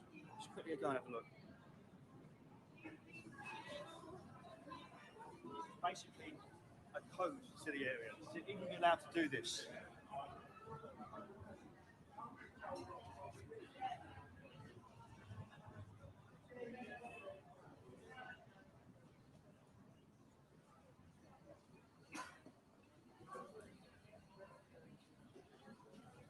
They shall not pass.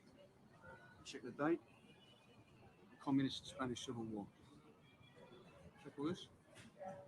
Imagine how long that took to do. That's not an overnight job.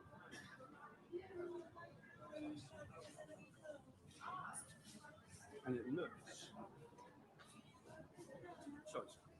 looks suspiciously like similar designers in here.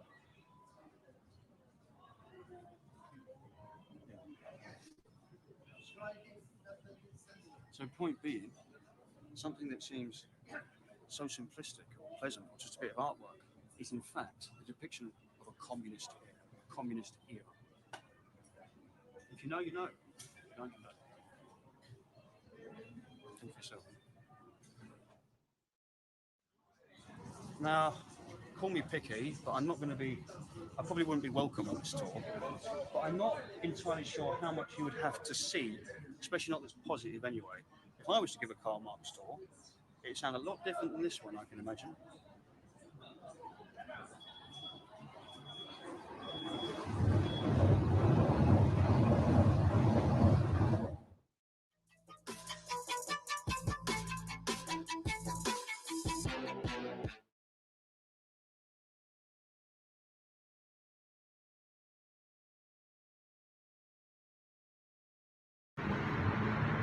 So I'm around the corner from King's Cross.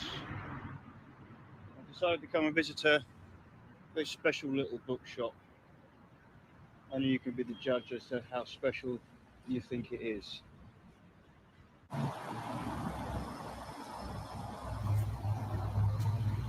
What white people can do next?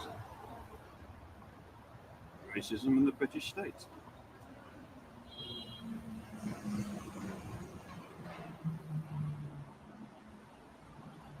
Radical booksellers.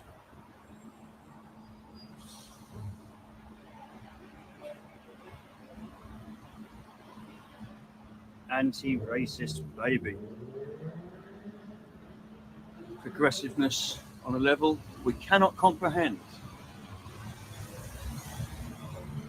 You can see it goes quite far back. So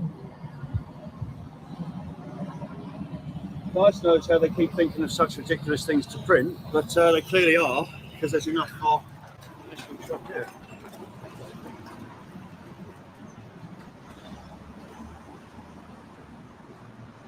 What's this plaque here? Peace, environmental and animal rights campaigns, meetings here were spied on by the undercover police officers from the Special Demonstration Squad, established 1968, and other units.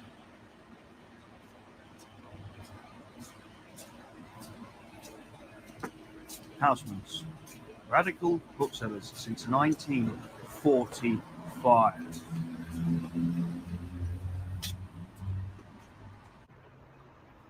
Radical booksellers since 1945. Right. Think for yourself, because these people clearly don't.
Hello, I'm Luke Cage with the Reality Report here at Pride London, and you can smell the pride in the air.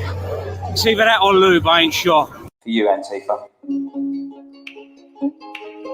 Oh, Mr. Silly! We love you. Somebody said you're a friend.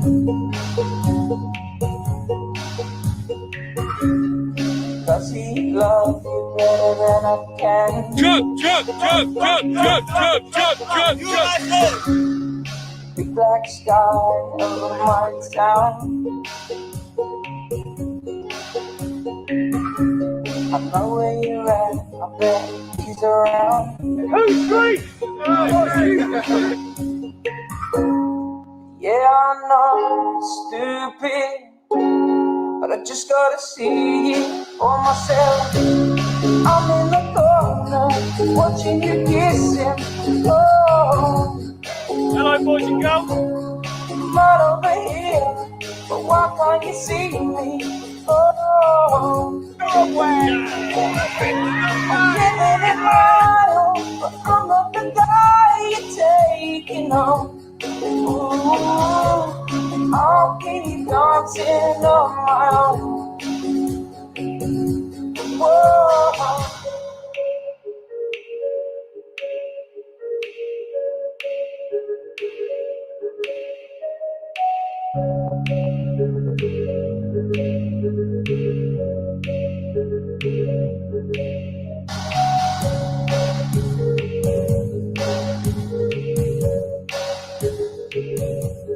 Want to know what Antifa don't have?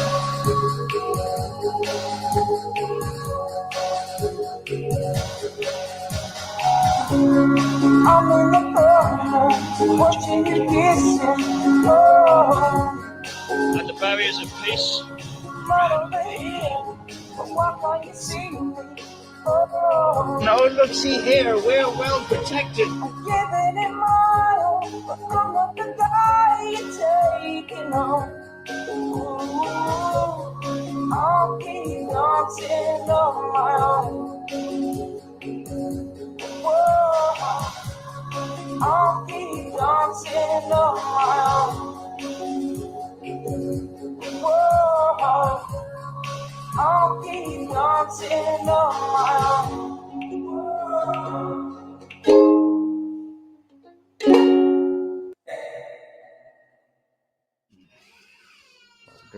Oh, sorry, Antifa, didn't see you there. I'm just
behind you is Lewisham College, right?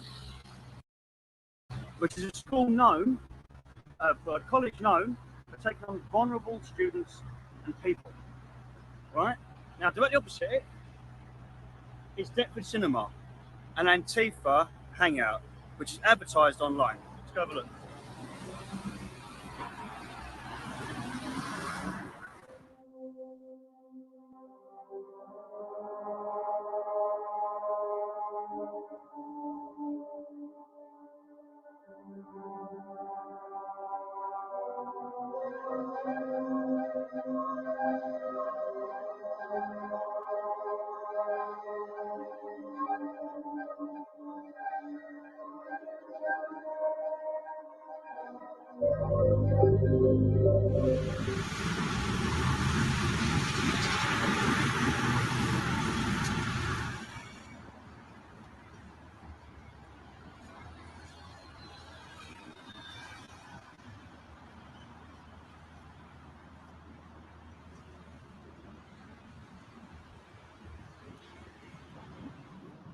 See the film names?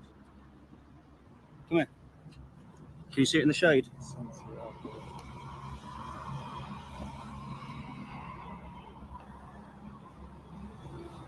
See if we can get it like that.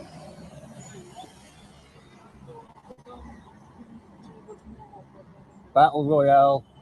They're all.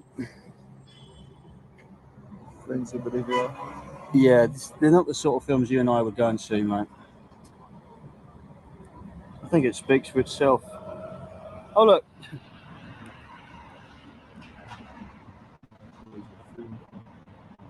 Anti-fascist clobber, basically. So whatever's going on in here is clearly counterproductive to the West. What would happen if there was a far-right cinema or a far-right socialist club or somewhere that they could meet? Why is a far leftist hub allowed to not only exist but be advertised on the internet?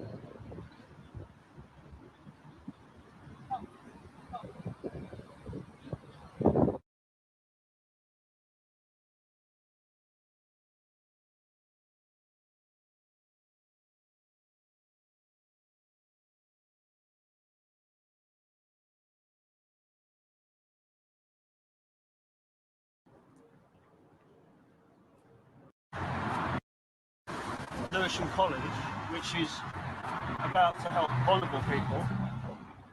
But then what interests me is not only is it directly opposite a anti-fascist cinema, feminist cinema, Antifa communist social club, but it's also attached to this interesting property.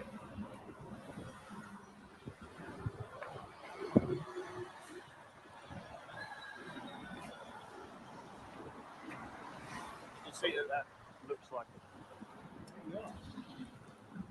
the Bird's Nest. You'll notice there's a huge anti-fascist red and black star on the side.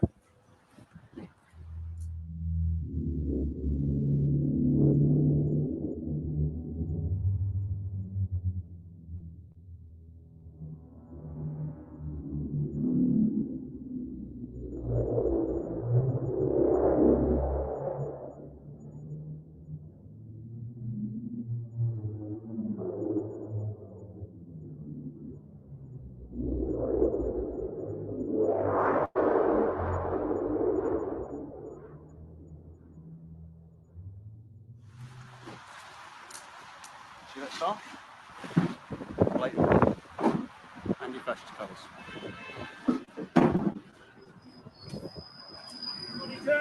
And this space over here, which is now hoarded, this time last year was a makeshift DOS camp, like the shantytown. They had wooden structures there.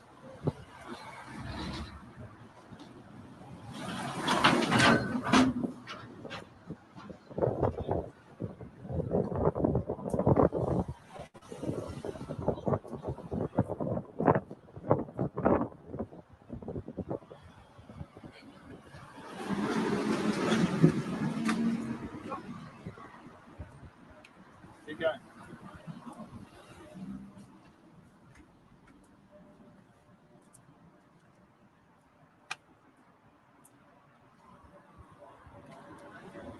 come over the road, get a nice.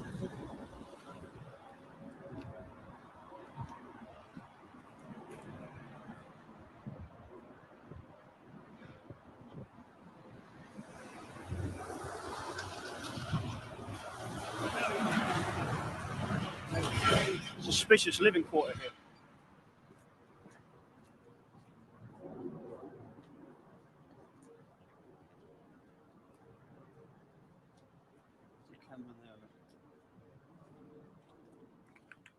This is very much residential.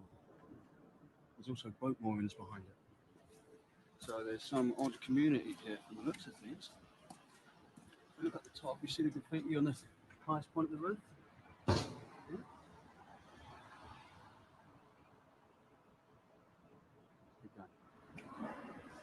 I'm not a fan of that at all.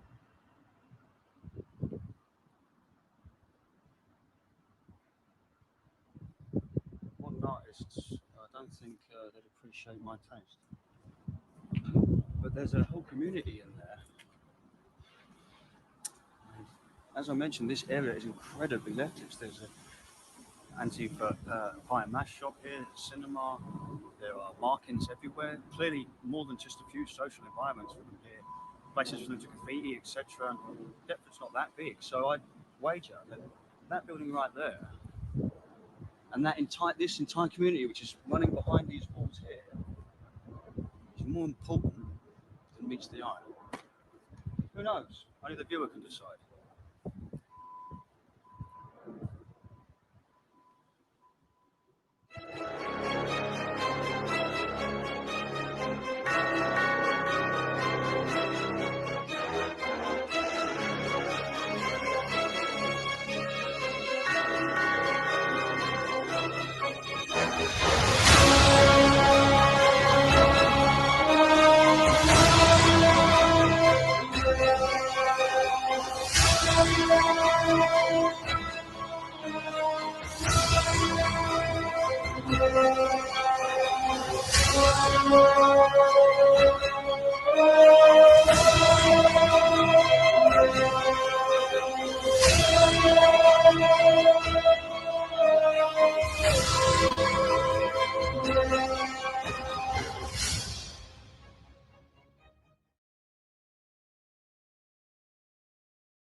Okay, Google.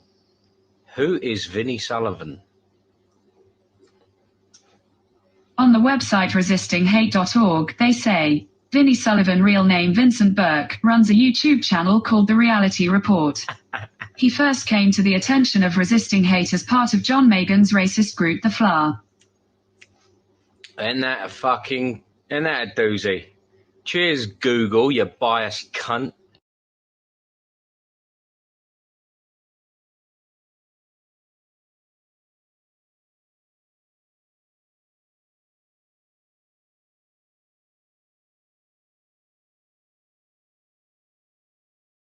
One 5888169 is my telephone number. The lines have been incredibly busy tonight, and I'm greatly honoured that so many of you are trying to get through, and I apologise if you didn't. Go on, I'll take a couple more before we get to 10:30. 015888169 is my telephone number. We are live on Sundays and Wednesdays at 9 with pop-ups through the day. Hi, who's calling? Hello, my name's Vinny from Stratford. Can you hear me? I can. You are fantastic. Go ahead. Wonderful.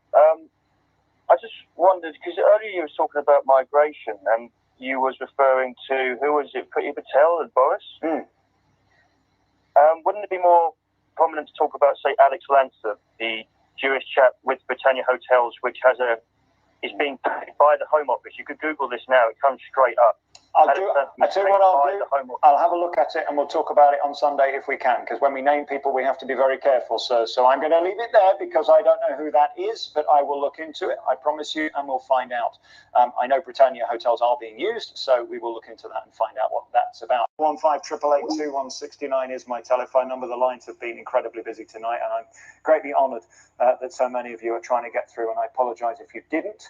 Go on, I'll take a couple more before we get to 10:30. 15888169 is my telephone number. We are live on Sundays and Wednesdays at 9 with pop-ups through the day. Hi, who's calling?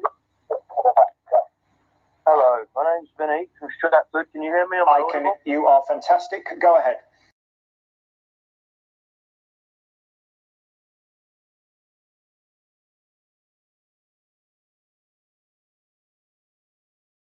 Hello, ladies and gents. As you may or may not know, it's been incredibly sunny these last few weeks, very humid as well. This is a reminder to white people that are earning very low wages, 60, 70 pound a day, doing back-breaking hard labor, shoveling or whatever in this blistering sun. Be sure that you wear a lot of sunscreen. Otherwise, what might happen is you might get too much of a tan and you may lose your white privilege. You might lose your right to work a low-end job that you despise. So make sure you put on suntan so that you don't get too brown, because then you might end up earning more money against your will. Wait, what?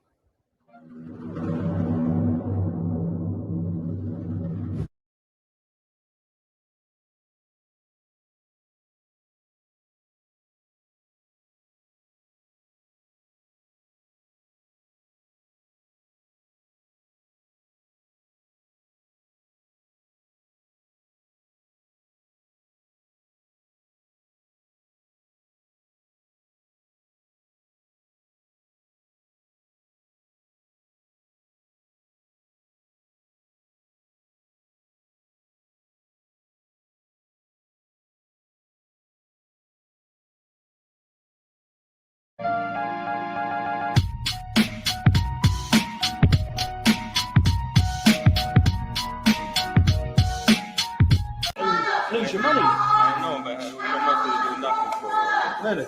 for So they Cannot dictate. touch They dictate when Dolce make money. Yeah? That's what they're like. They do it because they have the right, but it's a little abuse because they force us to close the store. Yeah, I mean, they have the right.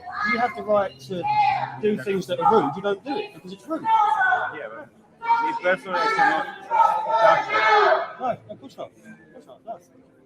You filming in? Just filming this. No, you're at work. Yeah. Yeah, I'm filming this. They've got a dog. They're talking about animal rights, and they have a dog tied up. In fact, I'm going to go. Let's ask you. Let's tell them. So you're animal rights, but you've got a dog tied up. Exactly. This is animal rights, but. There's a dog tied up down there. It's tied up. It's animal cruelty. Whoa, nothing's domestic in this world. Oh, well, except me. Why is that? This poor dog is chained up. Look at this poor dog. Look at this poor dog. If they held your tie, you'd also be chained up.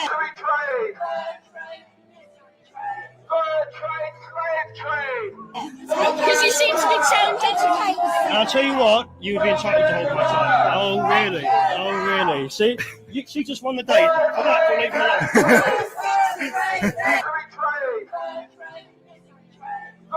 Oh, most definitely not.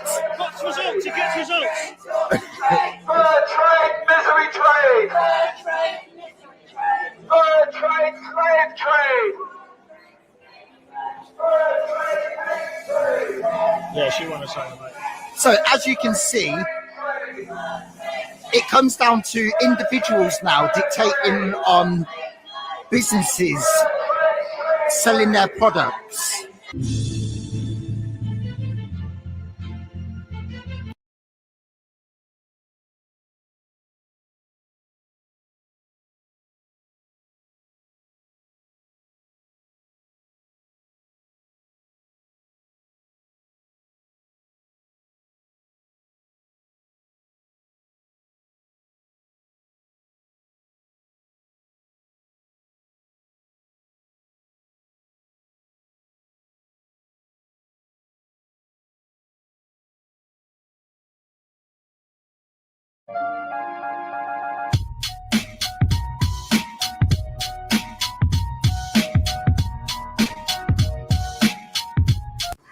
An argument often comes up. Why don't we just build more houses? Why don't the resident nationalists have more children? Why don't we compete with the immigrant population to help our breeding process keep up? Let me highlight something to you. Does this city, this medieval, beautiful city, look like it can be replaced? No disrespect to New York. This is not a new grid system. This is a medieval piece of history. The metropolitan sewage system alone struggles with the amount of people moving into this city. And the suggestion is that we stockpile it with excessive amount of humans and make the living conditions for those already here less enjoyable. So these wine bars across the road, very expensive, very luxurious, great, if you've got the money, but it's getting to the point where you'll never have the money to have such luxuries if we just keep stockpiling human beings in this space. This is my favorite place on the planet.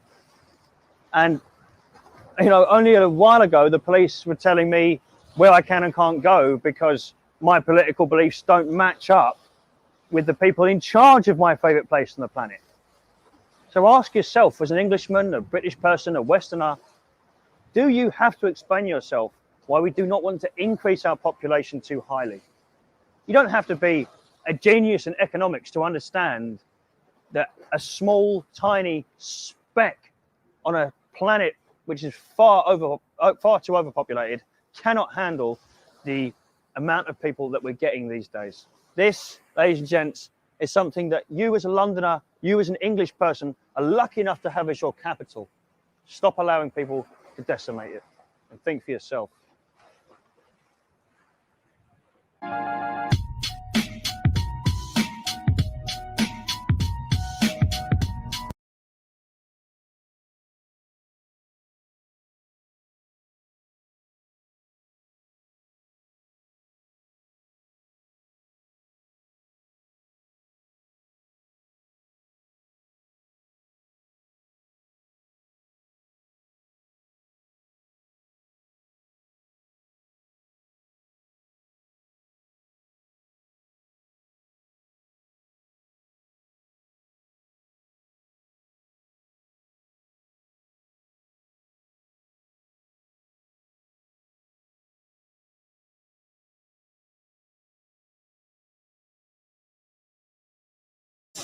I'm not entirely sure.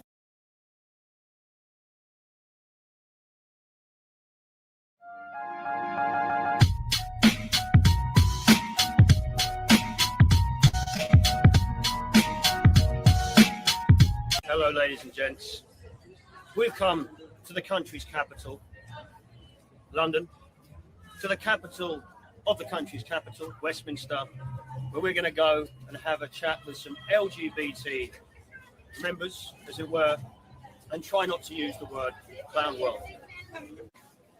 So the road's been shut off for this. It's like all events, you're entitled to any event you want.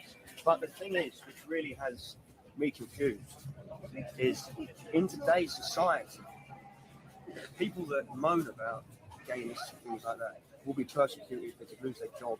So what the celebration actually is, I'm not entirely sure, because if there are people persecuting this community, I don't see anything to indicate who they are. So I think we should ask them, really.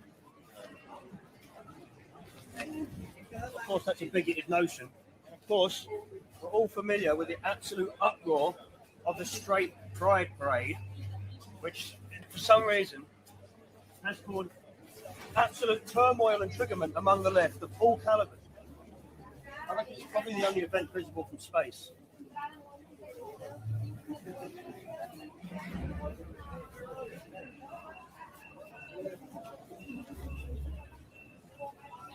What's this month thing about? Why is it a month? I don't understand why we need a month.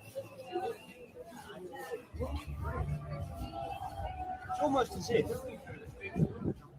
it's to influence people. It's almost as if the flag is in some way complementing the agendas of the LGBT community, which nowadays, for some reason, seems to be socialism. Communism comes up now and then. McDonald's is jumping on the bandwagon. Why are we all on the bandwagon? Are you going to lose money? Why do you think businesses are integrating with the flag on their businesses? There's a few clear reasons. One, they're being told to, clearly. And the second one is that they just want to go with the flow. When you're part of the multinational globalist corporations, just go with the flow. Go with the path of least resistance and you'll make a pound note, and that's all you've got to worry about. Don't worry about what's going to happen in 30 years when children are doing things which we thought unimaginable in our youth. Don't worry about it, you know. We'll just stick some balloons up and make the place look precious. So do you think they are doing this for the people of the LGBT community, or do you think they're doing it for money? I don't think they care about the members of the LGBT community. I think they're trying to appeal to the ones outside of it. I think they're trying to get the newcomers. They're trying to trick them in. Because once you're in, you better agree with our agenda. Otherwise, you're a homophobe. You're not. I mean, here we go. We've got a transgender flag here. I'm pretty sure that's what it is, isn't it? I'm sure the viewers will remind us.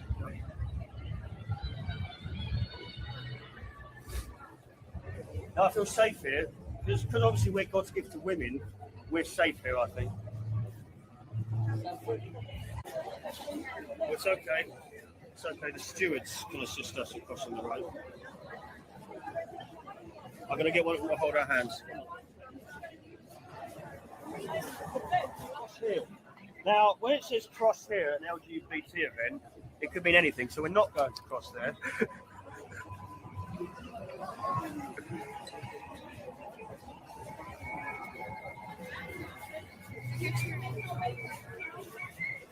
Vandalism.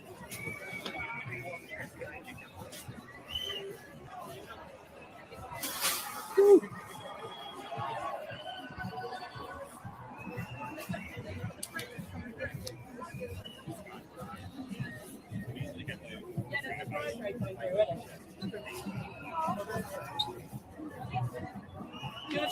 It's a very herby smell round here.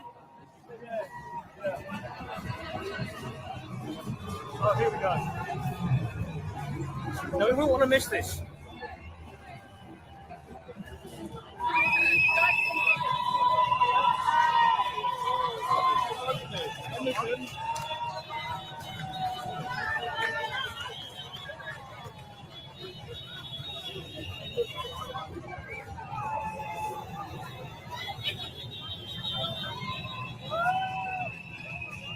Everything I've seen today, this is the most effective.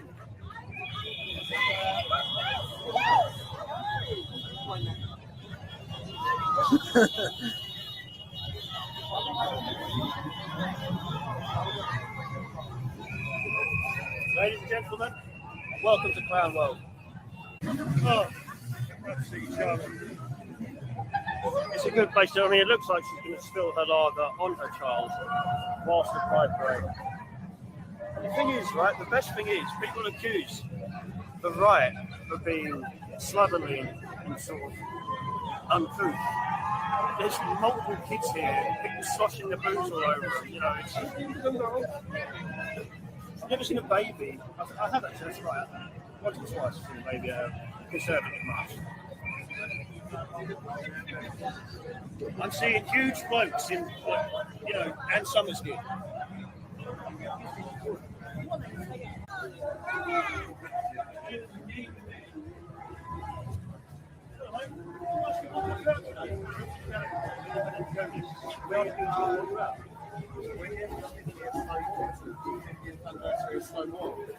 So, I'm not as familiar. Could you just explain it? So it was riots that happened in New York, Manhattan, 50 years ago.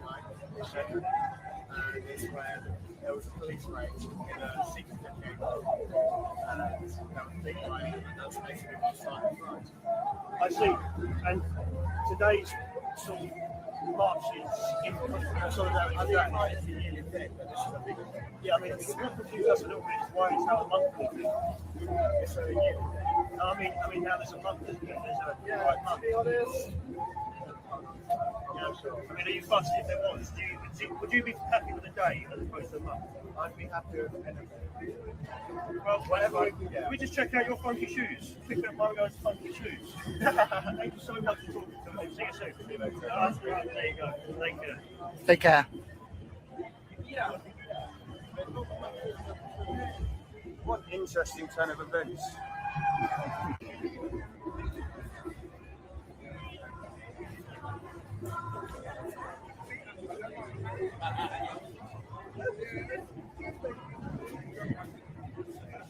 Just wanted to ask your opinions on the event and what brought you down. Is that right? Yeah. Can I just ask you what brought you here? Well, I'm pansexual. Trans. Can you explain what pansexual is? I'm happy to date anyone of any gender. So How generous of you. How generous of you. Right. I'm not fussy. Could you explain yourself? So I'm trans. Okay. Oh, well, you could have fooled me, sir. You could have fooled me. You could have fooled me. That's a very colourful flag you've got on. So I've got to ask, is this, would you say, a minor protest against some of the people which are against LGBT, as it were? In a way, I would say yes, because it's a display of everything that we stand for. I see. And without seeming too provocative, is there a particular community which you feel is mostly against what you stand for and that you live? Not necessarily, but you definitely get more white people against LGBT. But that's my own personal experience. Okay. Would you say that religion itself is a problem, or? I wouldn't say so. No. Personally. Okay. Well, I mean, I won't. What about your opinion? Just before I leave you and let you know, you don't think? Do you think religion is a problem with when it comes? Is it compatible with what? You think so? Yeah. Yes. That's right. I mean, but if it was 1,000 years ago, it'd certainly be a state of affairs, wouldn't it? Yeah. Yeah. Over the past 10 years or so. I see. So your final conclusion is you think that white people are the most prejudiced against LGBT. Well, thank you very much for your opinion. Take care, and thank you so much. Take care.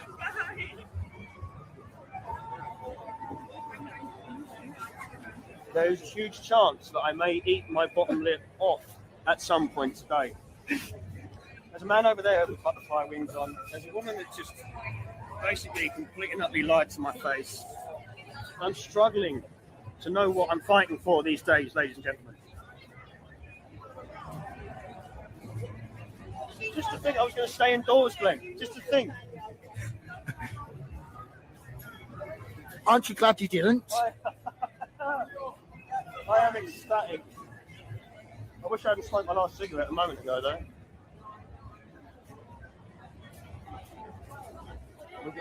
Found world.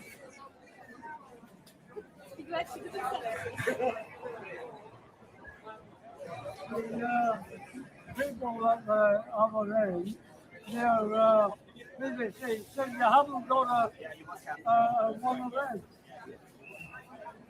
Well, why, well, we'll have to do it next year and try and get there from the palace, and then we can be in the parade. Yeah, now the get ready. Yeah, but we were going to be in the parade and we haven't got one of them.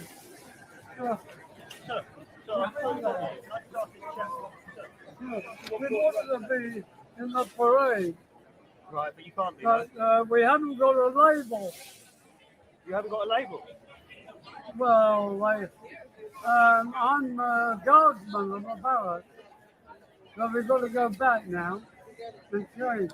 Took an hour to get ready. You don't need a label. People don't have labels. Well, I was going to be in the parade. I completely second that. I like your wig as well. It represents you very I find your wig represents you very, very well. Right. Yeah, So they said you've got to have a label. I've been at the BBC. Yeah, no, this is today's problem, you know. This is what we're dealing with. Thank you so much, sir, and I hope that label turns up sometime in the near future. Come on, we go back to the barrack. Absolutely.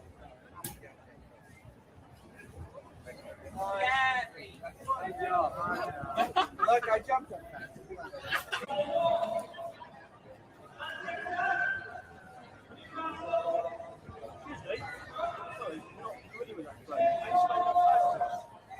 country will walk off? It's the bisexual flag. Oh, is it? Yeah. I've not seen that one before.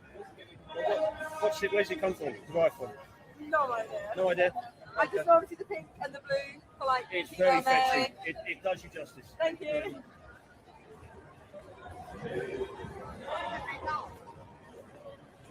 Chill up.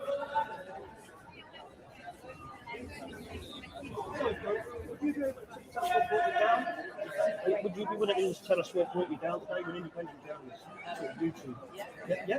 Just could you just tell us what brought you to the city today and what you think today's about? Definitely about London Pride, to celebrate our identities, to sort of like to be seen and I know to be part of the community and also a lot of my friends here, so just to be celebrated. London Pride or in general? London Pride, a lot of them live in London. I'll just ask you a question. I asked someone down there, not too provocative. Do you think there's any one community in particular which victimises LGBT? Not that springs to mind. Not that springs to mind, no. I mean, some religious groups, but like different sects, but only like minority bits of different religions. Well, I'm an anti-theist. I don't agree with religion. Would you say religion altogether may or may not have a contrary, you know?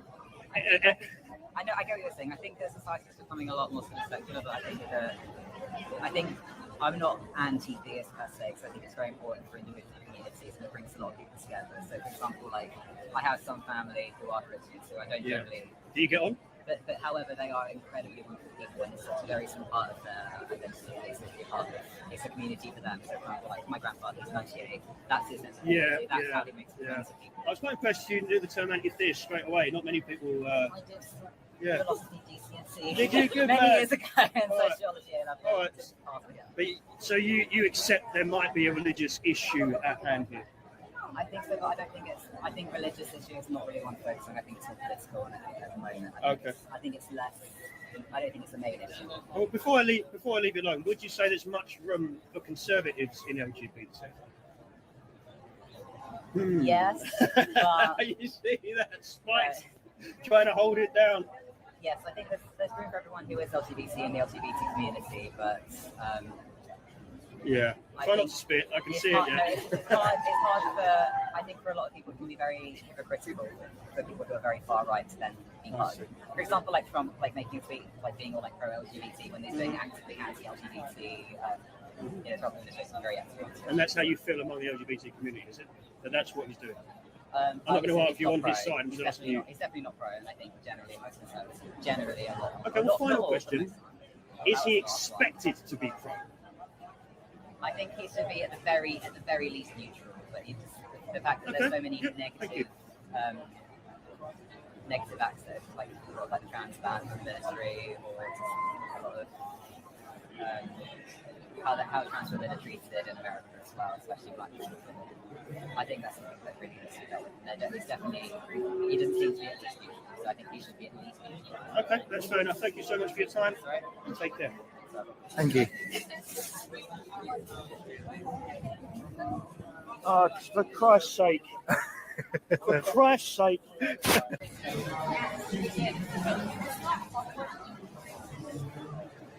Up there.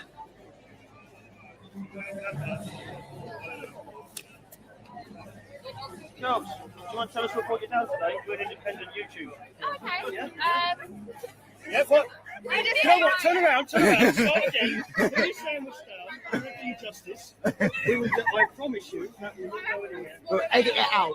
Make it go viral. Swallow what you must. We are waiting. Do you need fluids? We really enjoyed it last week. And it was really good. So everyone's just really happy. It's a good time. Yeah, we're not LGBT, but I am.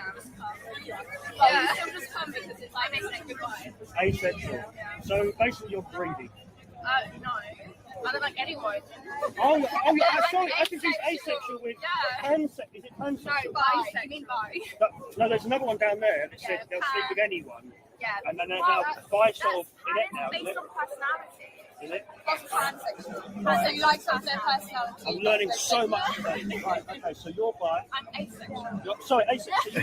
You don't like anyone. Yeah, basically. I don't. So it's like you don't have sexual I'm very sorry to hear that. Well, I'm not. I like it. In It's fact, great for me. my name's Vinnie Sullivan. Be sure to Google us, and if we can help with some sort of charitable campaign, we will help you. But girls, apart from that, what brought you down here? I came to support. Just a moment ago. We're trying to find the station. It's down there. You'll know it because it's. We like our spot. Thank you, guys. Bye bye. That drew me in.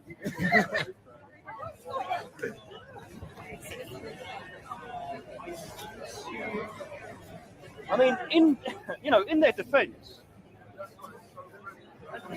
when I go to socialist or stand up to racism events, I get lynched long before this. It's quite successful so far. They're relatively nice people. I'm not saying that you wouldn't be, but I'm just saying in general that everyone's willing to talk, everyone's pretty friendly. A bit more accepting and open than a communist event. Good God.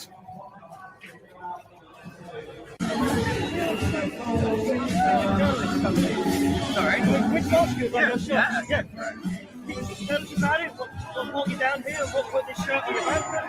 Yeah, so I'm from Cambridge. I'm part of a Christian LGBT group in Cambridge called Open Table. Okay. And I'm a Christian myself, I'm gay, and I don't see there being kind of an issue between the two. And I think it's really important to have a Christian presence at Pride to kind of get that message out here as well as the more negative views. Okay, fine. I mean, do you think there's any aspects of religion which are making it difficult for it to be compatible? Yeah? Definitely. There's a lot of stuff in religion which kind of holds people back from joining in, and it becomes an in club and exclusive, which isn't really what Jesus was about. He was here hanging out with poor people, with people, Samaritans, a race that they weren't meant to be mixing with. And we reckon Jesus would be here at Pride joining in.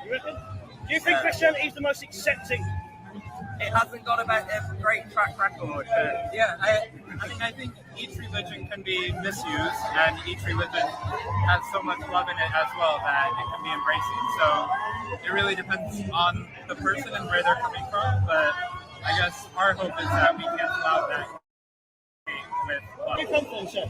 So I'm the community minister at the American International Church here in London. Well, welcome to our country. Thank you. I've been here about 5 years already, but yeah. So thank you. Yeah. Thank you very much. Thank you.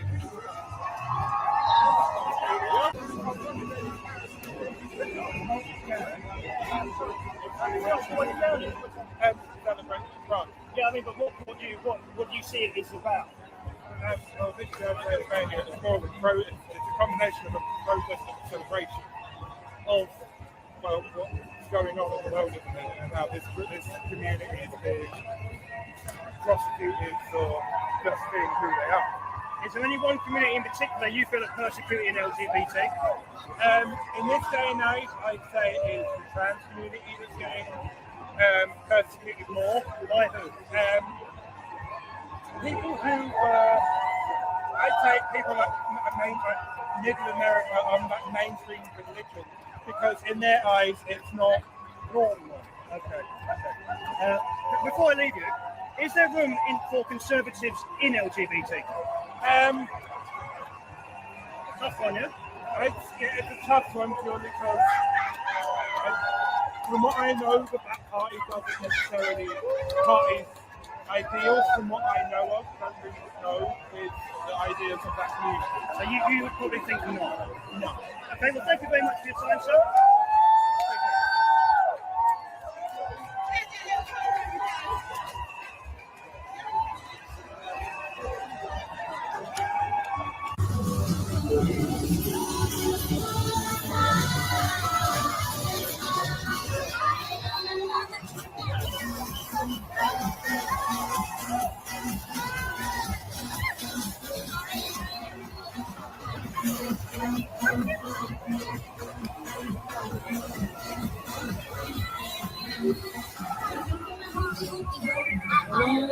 We've got to go. Evacuate. No, you don't. You pull me up.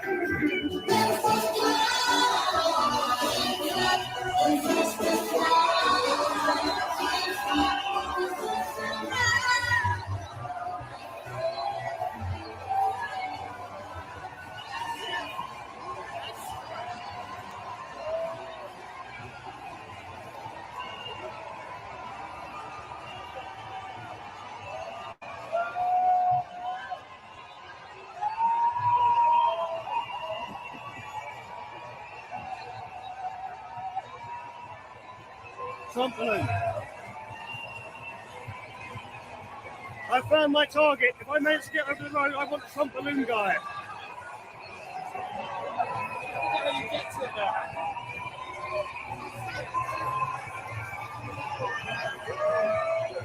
Let's have a chat with this character.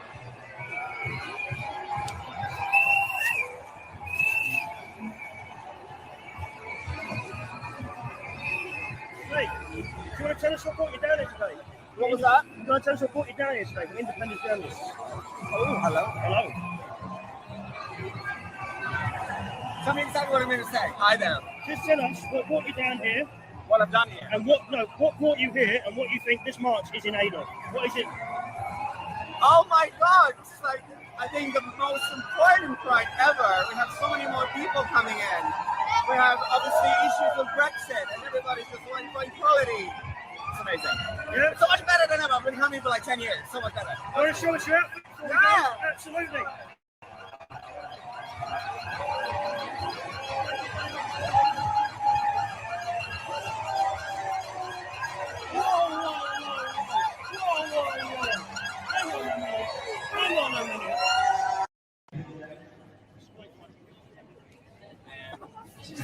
Just make sure whoever wants to.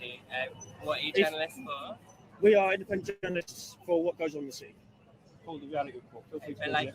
for like. Can you just tell us what your signs are about and what you come out for today? That's pretty much it.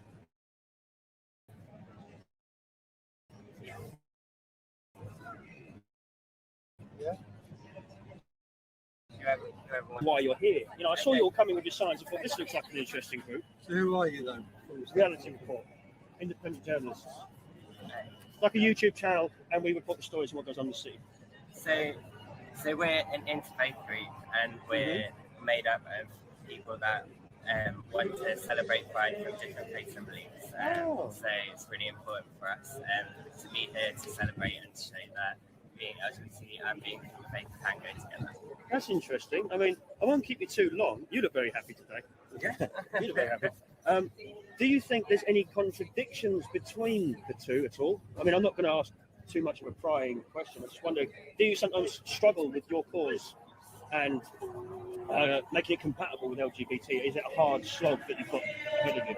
I think everyone has a different experience. Some people have had like a positive experience of like faith and being LGBT. Some people have had a negative experience. So personally, both my parents are vicars. I came out to them and had a really positive experience. Like, unfortunately, other people might not share that, but I think it's important for us to come together and support each other, whether we've had a positive or a negative experience. That's beautiful. I mean, sir, have you got anything you'd like to say as we conclude? Is there anything you would like to advertise? I'm just not so sure about the word cause that you use, because it's not a cause, it's just who we are. Okay, that's fine. I think there's a big distinction. Well, the problem is that I'm highlighting is that's who you are, but there are rules in place which would undermine who you are. So that's what I'm saying. Is there a contradiction? So you might be advocating religious equality, as it were, but then there's someone else that would say, well, this person should be sacrificed as a result. So what I'm saying is there must be times that you struggle to... Absolutely. Yeah, that was my question. Yeah, there are times. Thank you very much for your time.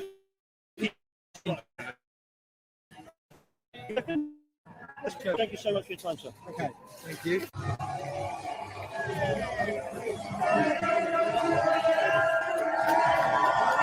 One day there could be a war. One day a great big country with powerful armies and masculine men might turn up at our shores to fight us and take over Great Britain. I certainly hope that the army that faces them won't look like this.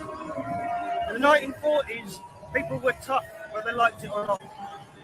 Nowadays, it looks like we mollycoddle people's feelings far too much. Because when crunch time comes, this is our army of the future if we need to protect Great Britain.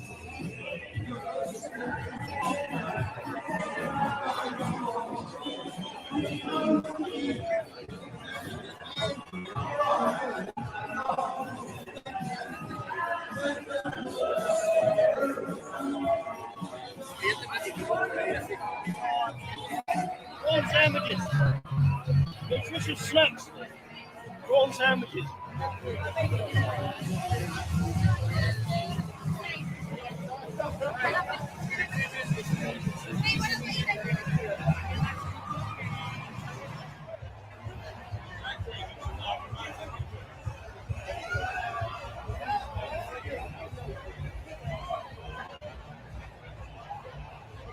What is this Lord heresy? Nelson, never saw that coming.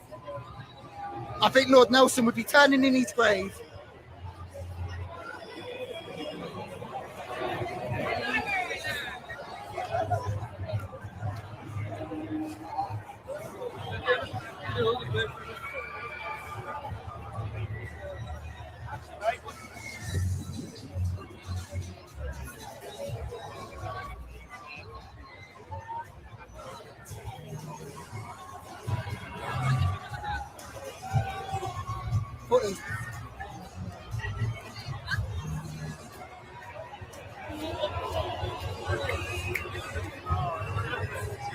I'm struggling to keep this sandwich now.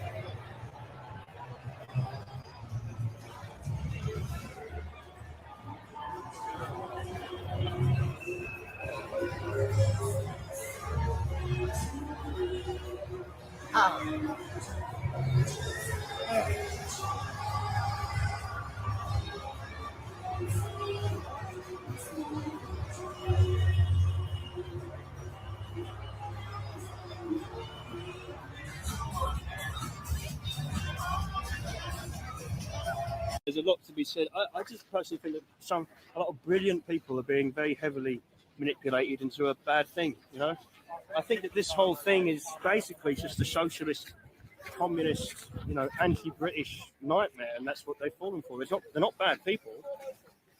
It's a very clever trap.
So now, round 3 of our coastal excursions. We've come to Dymchurch, where once again we're blessed with Ellie herself, who knows far more than the average person when it comes to the invasions of our shoreline. Last week, those of you that bothered to watch our content saw me go into a hotel which is lying about housing refugees. Today, the weather's far better than last week. It was windy as hell. We're very blessed once again to be by these green and pleasant lands, somewhat blue tides. It's suspiciously green, but we love it for what it is. So I'm going to talk to Ellie now and cover some of the things which I may have missed. Unfortunately, today we couldn't catch someone we wanted to catch. And I can't promise anything, but if we can catch someone who is involved in bringing people over, they certainly have a lot to answer for. So unfortunately, they weren't available today, but what does the future hold? We don't know. So I think it is about time that we all started caring about the coastline. I've said this again and again. Now, you can do more than just leave a Yelp review at a hotel. You can get on that phone and ask why this is going on to your MPs, to the hotel owners, and to the branch owners. Here we are with Ellie once again from Southeast Coastal Defence, which is starving for nutrients. It needs your help. This coastline needs your help. Organisations like Ellie's are the sort of real charities of Great Britain, not people serving to help overseas problems. They're people right here, right now, living in the society that you call home and are desperately starved of help. Ellie, when I was here last, I was with some of your friends, and obviously they're not as open as yourself. But one thing I said to them, and it must really apply to them because of where they live, I felt a very dark, dingy feeling in Dover. I felt Dover was very secret fueled, almost, you know, I'm not a spiritual man, but I felt something dark, dingy and morbid about the place. Would you agree? Dover's always been a pit. It's horrible. It's never been a nice place. It's never had any regeneration from the government. It's just been left to rot. And there's an awful lot of immigrants in Dover. Yeah. Mainly Algerians and Albanians who frequently stab each other in the streets. Is it documented well via the local papers? No. No, not at all.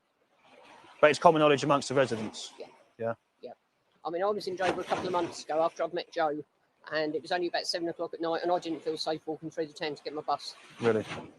Yeah, it's not a safe place at all.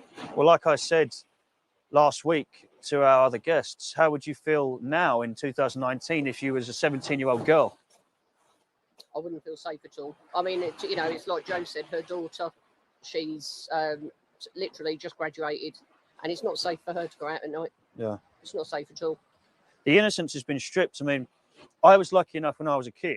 Obviously, we all have our naughty moments and red pill eye-opening moments, but I was relatively secluded from how nasty the world really was. I mean, I lived in London. I knew knife crime. I knew all them things. But as a child, the idea of your local area becoming a rape capital, as it were, that was a normality that for me, I knew there was rapists. I knew there was paedophiles. Yeah. I knew there was muggers. I experienced many attempted muggings as a kid. But genuine fear of mutilation and rape, my childhood, I imagine your childhood, they were far-flung stories from the actual common practice we're seeing today, isn't it? Absolutely. Yeah. I mean, would you say that it's common knowledge in Folkestone and Dover that it is unsafe? No one would deny it, but they wouldn't necessarily say it openly on a public platform. Most people are too scared to say it out loud for fear of being called racist. Yeah. Because, it's, of course, we've got locals who are scumbags, but they're in the minority. Yeah. It's the people that are coming to the country. What's the organisation again that was hounding you, the far left one? Khan, Kent Anti-Racist Network. What a name.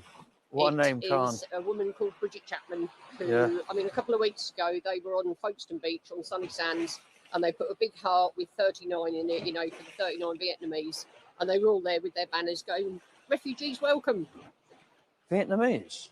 Yeah, they're all 39 in that lorry were Vietnamese. I'd love to talk to them about the Vietnamese government. Wouldn't that be good, Glenn? Talking to them about the Vietnamese government and their attitudes on where some of their problems have derived from. And then we can talk about immigration, can't we? I mean, no one would want that to happen to anyone. But isn't it funny that when this happens, the left seem to, instead of saying there's been something tragic, they blame you or me. Oh, yeah. It's we have somehow killed these people in a van. It's our fault. It's our fault. Yeah, that's right. As if the fear of work, crime, living conditions is somehow equal to murdering undocumented, dare I say, sometimes criminals. Yep. And who knows? I'm certainly not saying that the people in the lorry were criminals, but I don't know them well enough to say they're not. So you were eyewitness more than once, but I'm going to ask you about one occasion, to actual human beings coming in, not just what you see in the paper, not just what you see in Facebook posts. You saw human beings coming in on the coast, and you saw them being aided, didn't you? You saw them being mollycoddled. Yes, I did.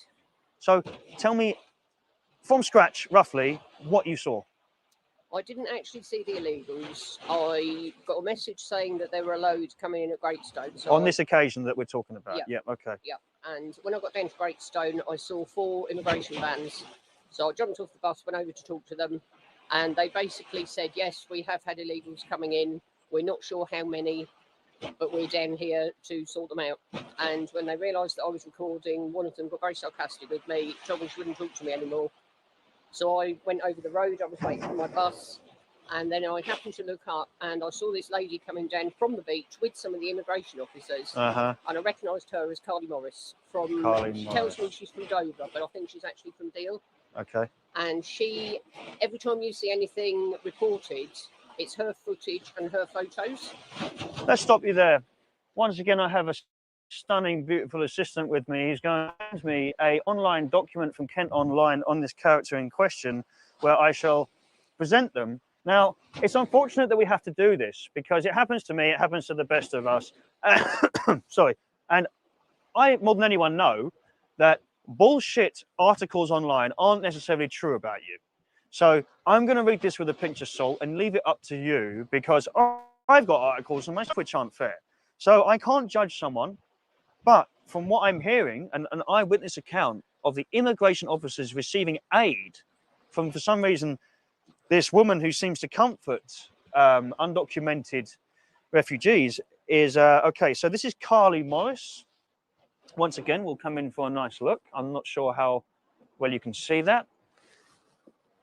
A female court security officer who helped smuggle drugs and mobile phones into a Kent prison has been jailed for.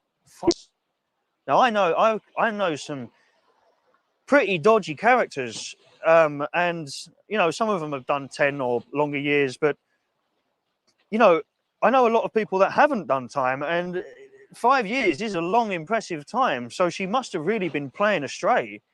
You know, 5 years in prison. I don't know how long she did. Serco employee Carly Morris, who worked at Canterbury Crown Court, acted as a go-between in the conspiracy orchestrated by a convicted prisoner. Darren Bryan was serving an intermediate sentence at Elmerley Prison for causing death by dangerous driving when 25-year-old Morris was approached to help. So Maidstone Crown Court heard Bryan arranged for deliveries of heroin, mobile phones, SIM cards, and other paraphernalia by this man on the outside, Dino Gillett to Morris. So does it say anything about her profession outside of that now? I don't suppose it does. So this lady was a female court security officer, had links on the inside to the council at least. And this is her behavior. And you saw this human being helping other people in. I didn't see her helping other people in. Right, I okay. saw her laughing and joking with the immigration officials. What would she be doing there? Surely, I mean, after prison, you should have nothing to do with the police or council or HMP or anything like that. She told me a few months ago that she used to work for the BBC and Sky, and 2 years ago, they told her that she had to start covering up what was going on with the illegals. And so she said that she left and she doesn't work for them anymore. But she also sent me her Sky equipment that she has overlooking the Dover, Sampai Home, whatever, where a lot of the illegals are coming in. She's actually got Sky equipment.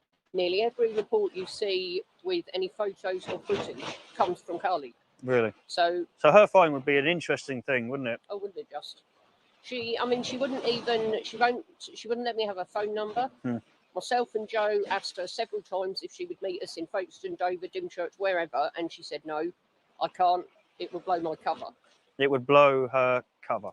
Yes, she seems. And she claimed, to work for the BBC and Sky. So I have to highlight something which is dangerous to highlight in itself. The fact that she may or may not have worked for such media organisations doesn't represent that they're down here covering it.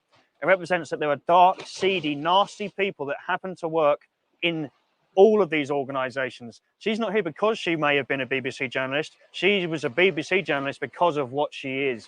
Dare I say, I make such a claim. There are people with grand,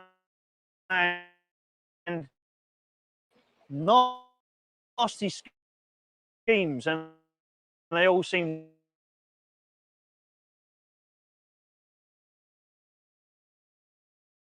so.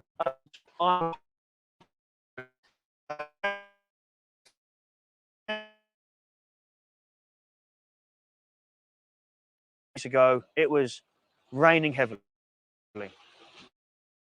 wasn't it? Start from. I bumped into Gary. I've known him for 30 odd years, and I bumped into him completely out of the blue in photo. We swapped numbers, and so I've been talking to him since. And he told me that he knows somebody called Freddie, who apparently is living at a caravan site not far from here. And he said that this Freddie is involved in trafficking people into the UK. And so I'm trying to get the guy's name, which is proving difficult. But Gary is a wrong un. He attacks women, as you can see from that article. Mm-hmm. He's got a very long criminal history. Well, would you like me to read this article? I don't know. You don't mind. This article now, so we get a vague understanding of this man. And once again, I have to highlight that online articles are subject to scrupulation. You cannot about a human being. So it could be an unfair judgment, but eyewitness accounts will certainly say otherwise. So, and I have to leave that legal clause in there. So Folkestone mother, Ellie, gives evidence from beyond the grave in assault trial of lover Gary Tomlinson. I mean, can I read that now? Yeah. Okay, Folkestone mother, Elaine Taylor, gives evidence from beyond the grave in the trial of lover Gary Tomlinson. A Folkestone mother has spoken from beyond the grave to accuse her lover of being a bullying control freak. Elaine Taylor told a jury she had been bitten and had teeth knocked out by their boyfriend, even though she is dead. She made the allegations against Gary Tomlinson in May 2011, just 6 weeks before she passed away. But the video of her interview with police was played to jurors at Kent who were told her death had nothing to do with the assault allegations. Now, I am not one to bring up a man's history if he's made a mistake. This is not a mistake. There's a difference between household arguments, domestics, and life before they lose their life. So this human being, who is also a distinct drug addict, drug pusher, very, very, very crime orientated, is also he said he's been on boats. Yes, he told me that he was on a boat at the marina in Dover that belonged to this Freddie guy. You don't get on one of them boats by accident. No. Someone's No. putting money in your pocket. Yeah. You know, to get a boat, we've come down here and have a boat. There's something sinister and dark going on here. Yeah. So Gary, and I certainly hope we can catch up with him. I mean, also this information is public and legal. So you can find this stuff once again. Good old Kent Online doing their job, actually, because we visited the hotel. Each time I'm saying something, I seem to have something to back me up from Kent Online. I do wonder if we should actually talk to Kent Online and ask if they want some of what we may give in the future. We get the idea on Gary, and let's hopefully look forward to catching up with him and giving him a hard questioning, as it were, about what he's been up to and what his contacts are up to. So anyway, thank you very much for that. So Ellie, do tell me about recently some more humans were brought in, weren't they? And you said not in the school. Old school in Dover. They were on lockdown one day last week because Tuesday, wasn't it, or something? Tuesday or Wednesday, I remember. I can't remember which day. But yeah, there were illegals in the area, so the police and immigration put the school on lockdown. Nobody was allowed in or out until they rounded them up. And as far as we know, they didn't catch them all.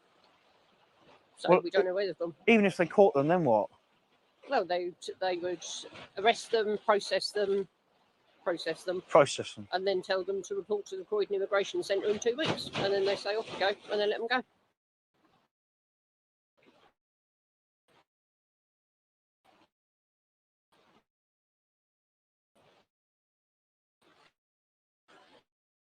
You saw me walking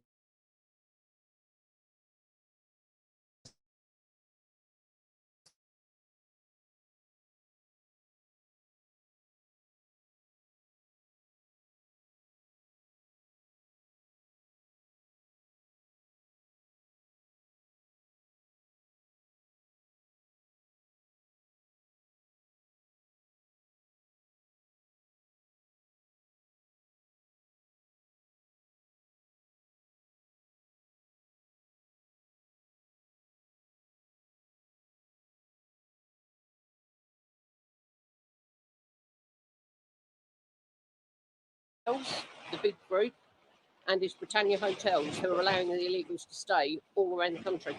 So this is a point that we've been waiting to get to.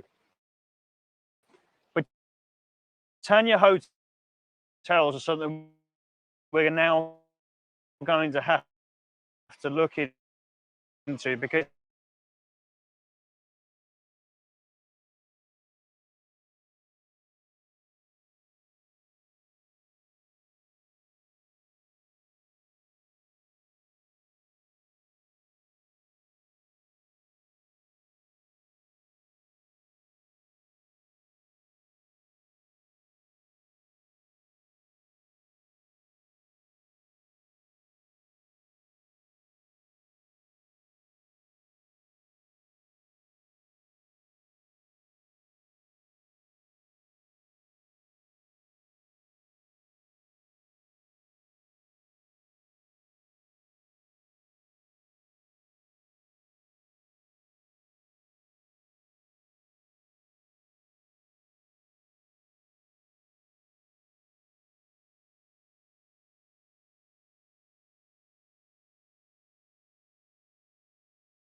No, I had to come off because it kicked me off StreamYard. So.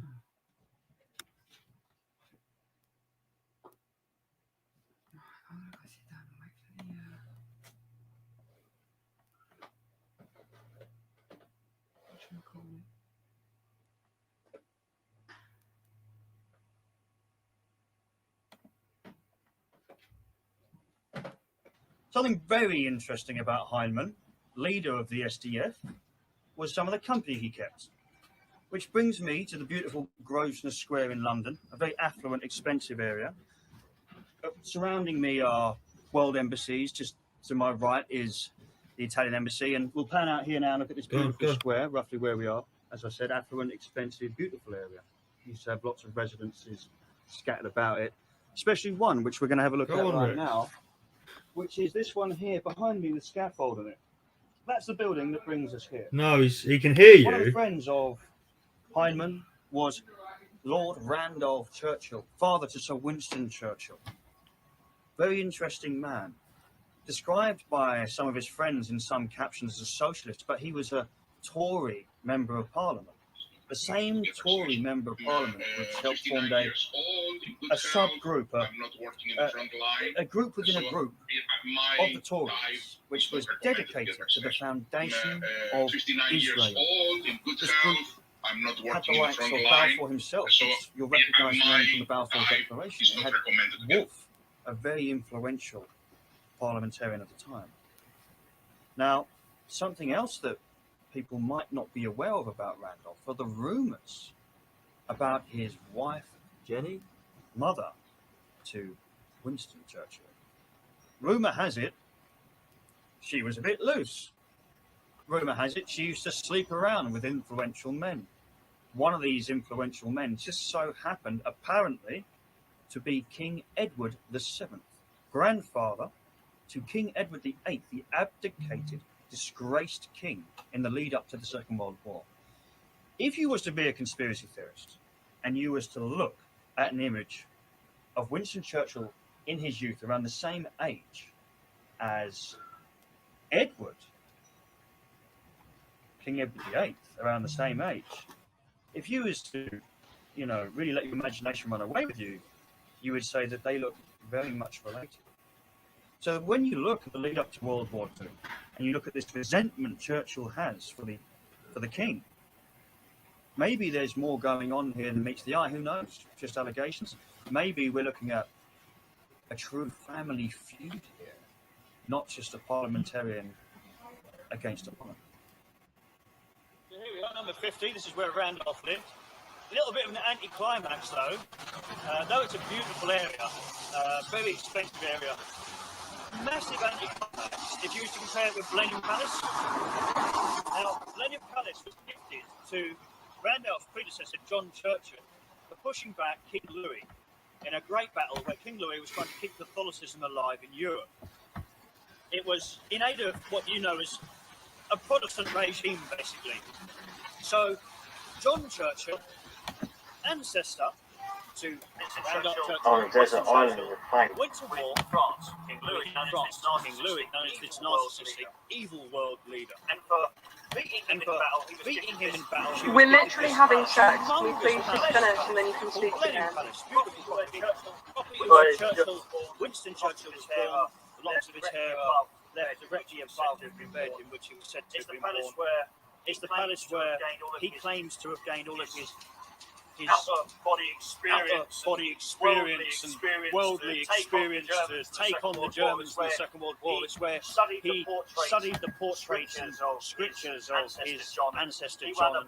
He wound up writing biographies on him. So we can see he certainly saw his predecessor in a very grandesque style fashion, and as would Randolph. Churchill, when it came time to shine in the 30s and 40s, said that it was Blenheim Palace and his ancestors that gave him the strength to sit outside of himself and to take on the Germans of the 30s and 40s. Henry Hyman would meet Randolph Churchill, as we can see in this written account from Hyman's The Record of an Adventurous Life, Chapter 25. I used not unfrequently to meet Randolph Churchill, and it is rather strange that, having known well 3 of the members of the so-called Fourth Party, Sir John Gorst, Sir Henry Drummond Wolfe, and Lord Randolph Churchill, I should never have met, nor, so far as I know, have seen Mr. Arthur Balfour. Lord Randolph Churchill's sudden rise to fame and power was one of the most dramatic political incidents in modern times. Later in the chapter, Heinemann goes on to say, but quite apart from all this, to a large extent, assumed arrogance, Lord Randolph breathed a new spirit into the Conservatives, roused a genuine democratic and progressive spirit in the ranks of his party.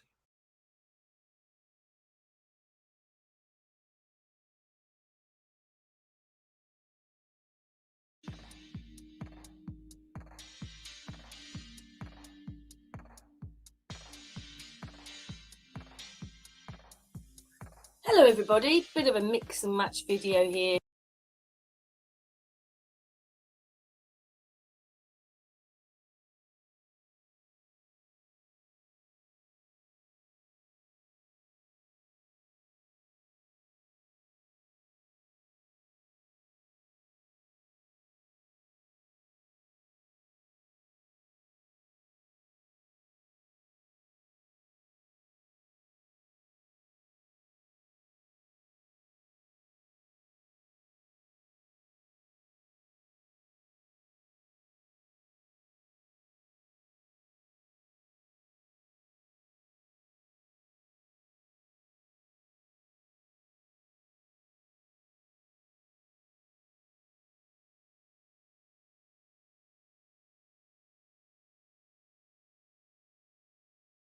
Women's Day since 1908. I see, but what is it they're striking against? Against the current conditions of womanhood that see us do a huge amount of work for free, emotional labour, housework, domestic work, and the fact that women in the United Kingdom don't earn a living wage, the fact that they're not believed when they speak up about sexual harassment, about the fact that universal credit is meaning that more and more women and their families are having to access food banks and are being changed and are being forced into homeless conditions.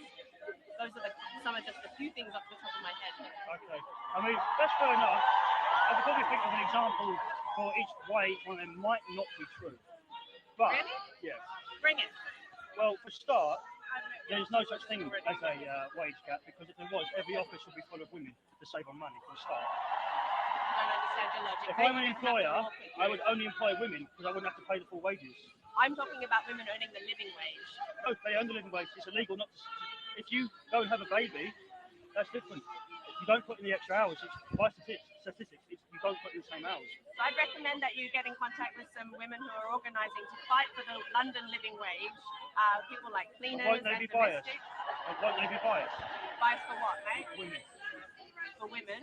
They're in a trade union which mainly have migrants, and if you need to do a little bit of research before you rock up to a feminist organisation. The thing is, I have, and if I was going to take on employees and I tried to pay women less, I'd be taken to court and fined heavily. So what you're saying isn't entirely true, is it? So the way the law works is that there's this thing called the law, and people have rights and they have formal rights. People being able to access their rights depends on how much power they have in the workplace. So what they normally do is they get together in things called trade unions, and they come together to be able to apply their rights. All that's fine. Well, no, my place is right here, so we're not hiding. So could you, I'm not trying to be too difficult, but could you please tell me? No, you're doing a classic boy thing of rocking up to a feminist demonstration playing devil's advocate. That's all been sexist of you, but I'll ask you the question again. Can you think of a few jobs that a woman can't have legally in this country? What are you talking about? Can you name me one anti-female institutional law in this country? So what we're talking about is about the fact that women I've heard all that. Can you name me one anti-female law in this country? What the women's strike is about women getting their labour rights. I've heard all that. So when women get their labour rights, everyone gets their labour rights. It's funny you Lots say and lots that. of people are fucked over in the labour market, right? So So if you actually think that this is something got to do with men against women, then you're a fucking idiot. And you actually need to go and You just judge me because I'm a man. What? You just No, judge me. I'm just judging you because you're a fucking idiot. That's got nothing to do with you being a man. Right now. Stop, mate. No, no, no, no, no, no. Swear I'm a fucking one, eh? That's why we're here. That's the problem with you women, having opinions, coming down here, fighting for your fucking rights, swearing all the time. I'm not fucking doing this. Go troll someone else. I'm listening. Go troll someone else. So there's no job that you can't have in this country, is that what you're saying? Mate, what job can't you do in this country? Nothing. You can't give birth. You can't do all the housework. You So can't we keep should- up half the fucking sky.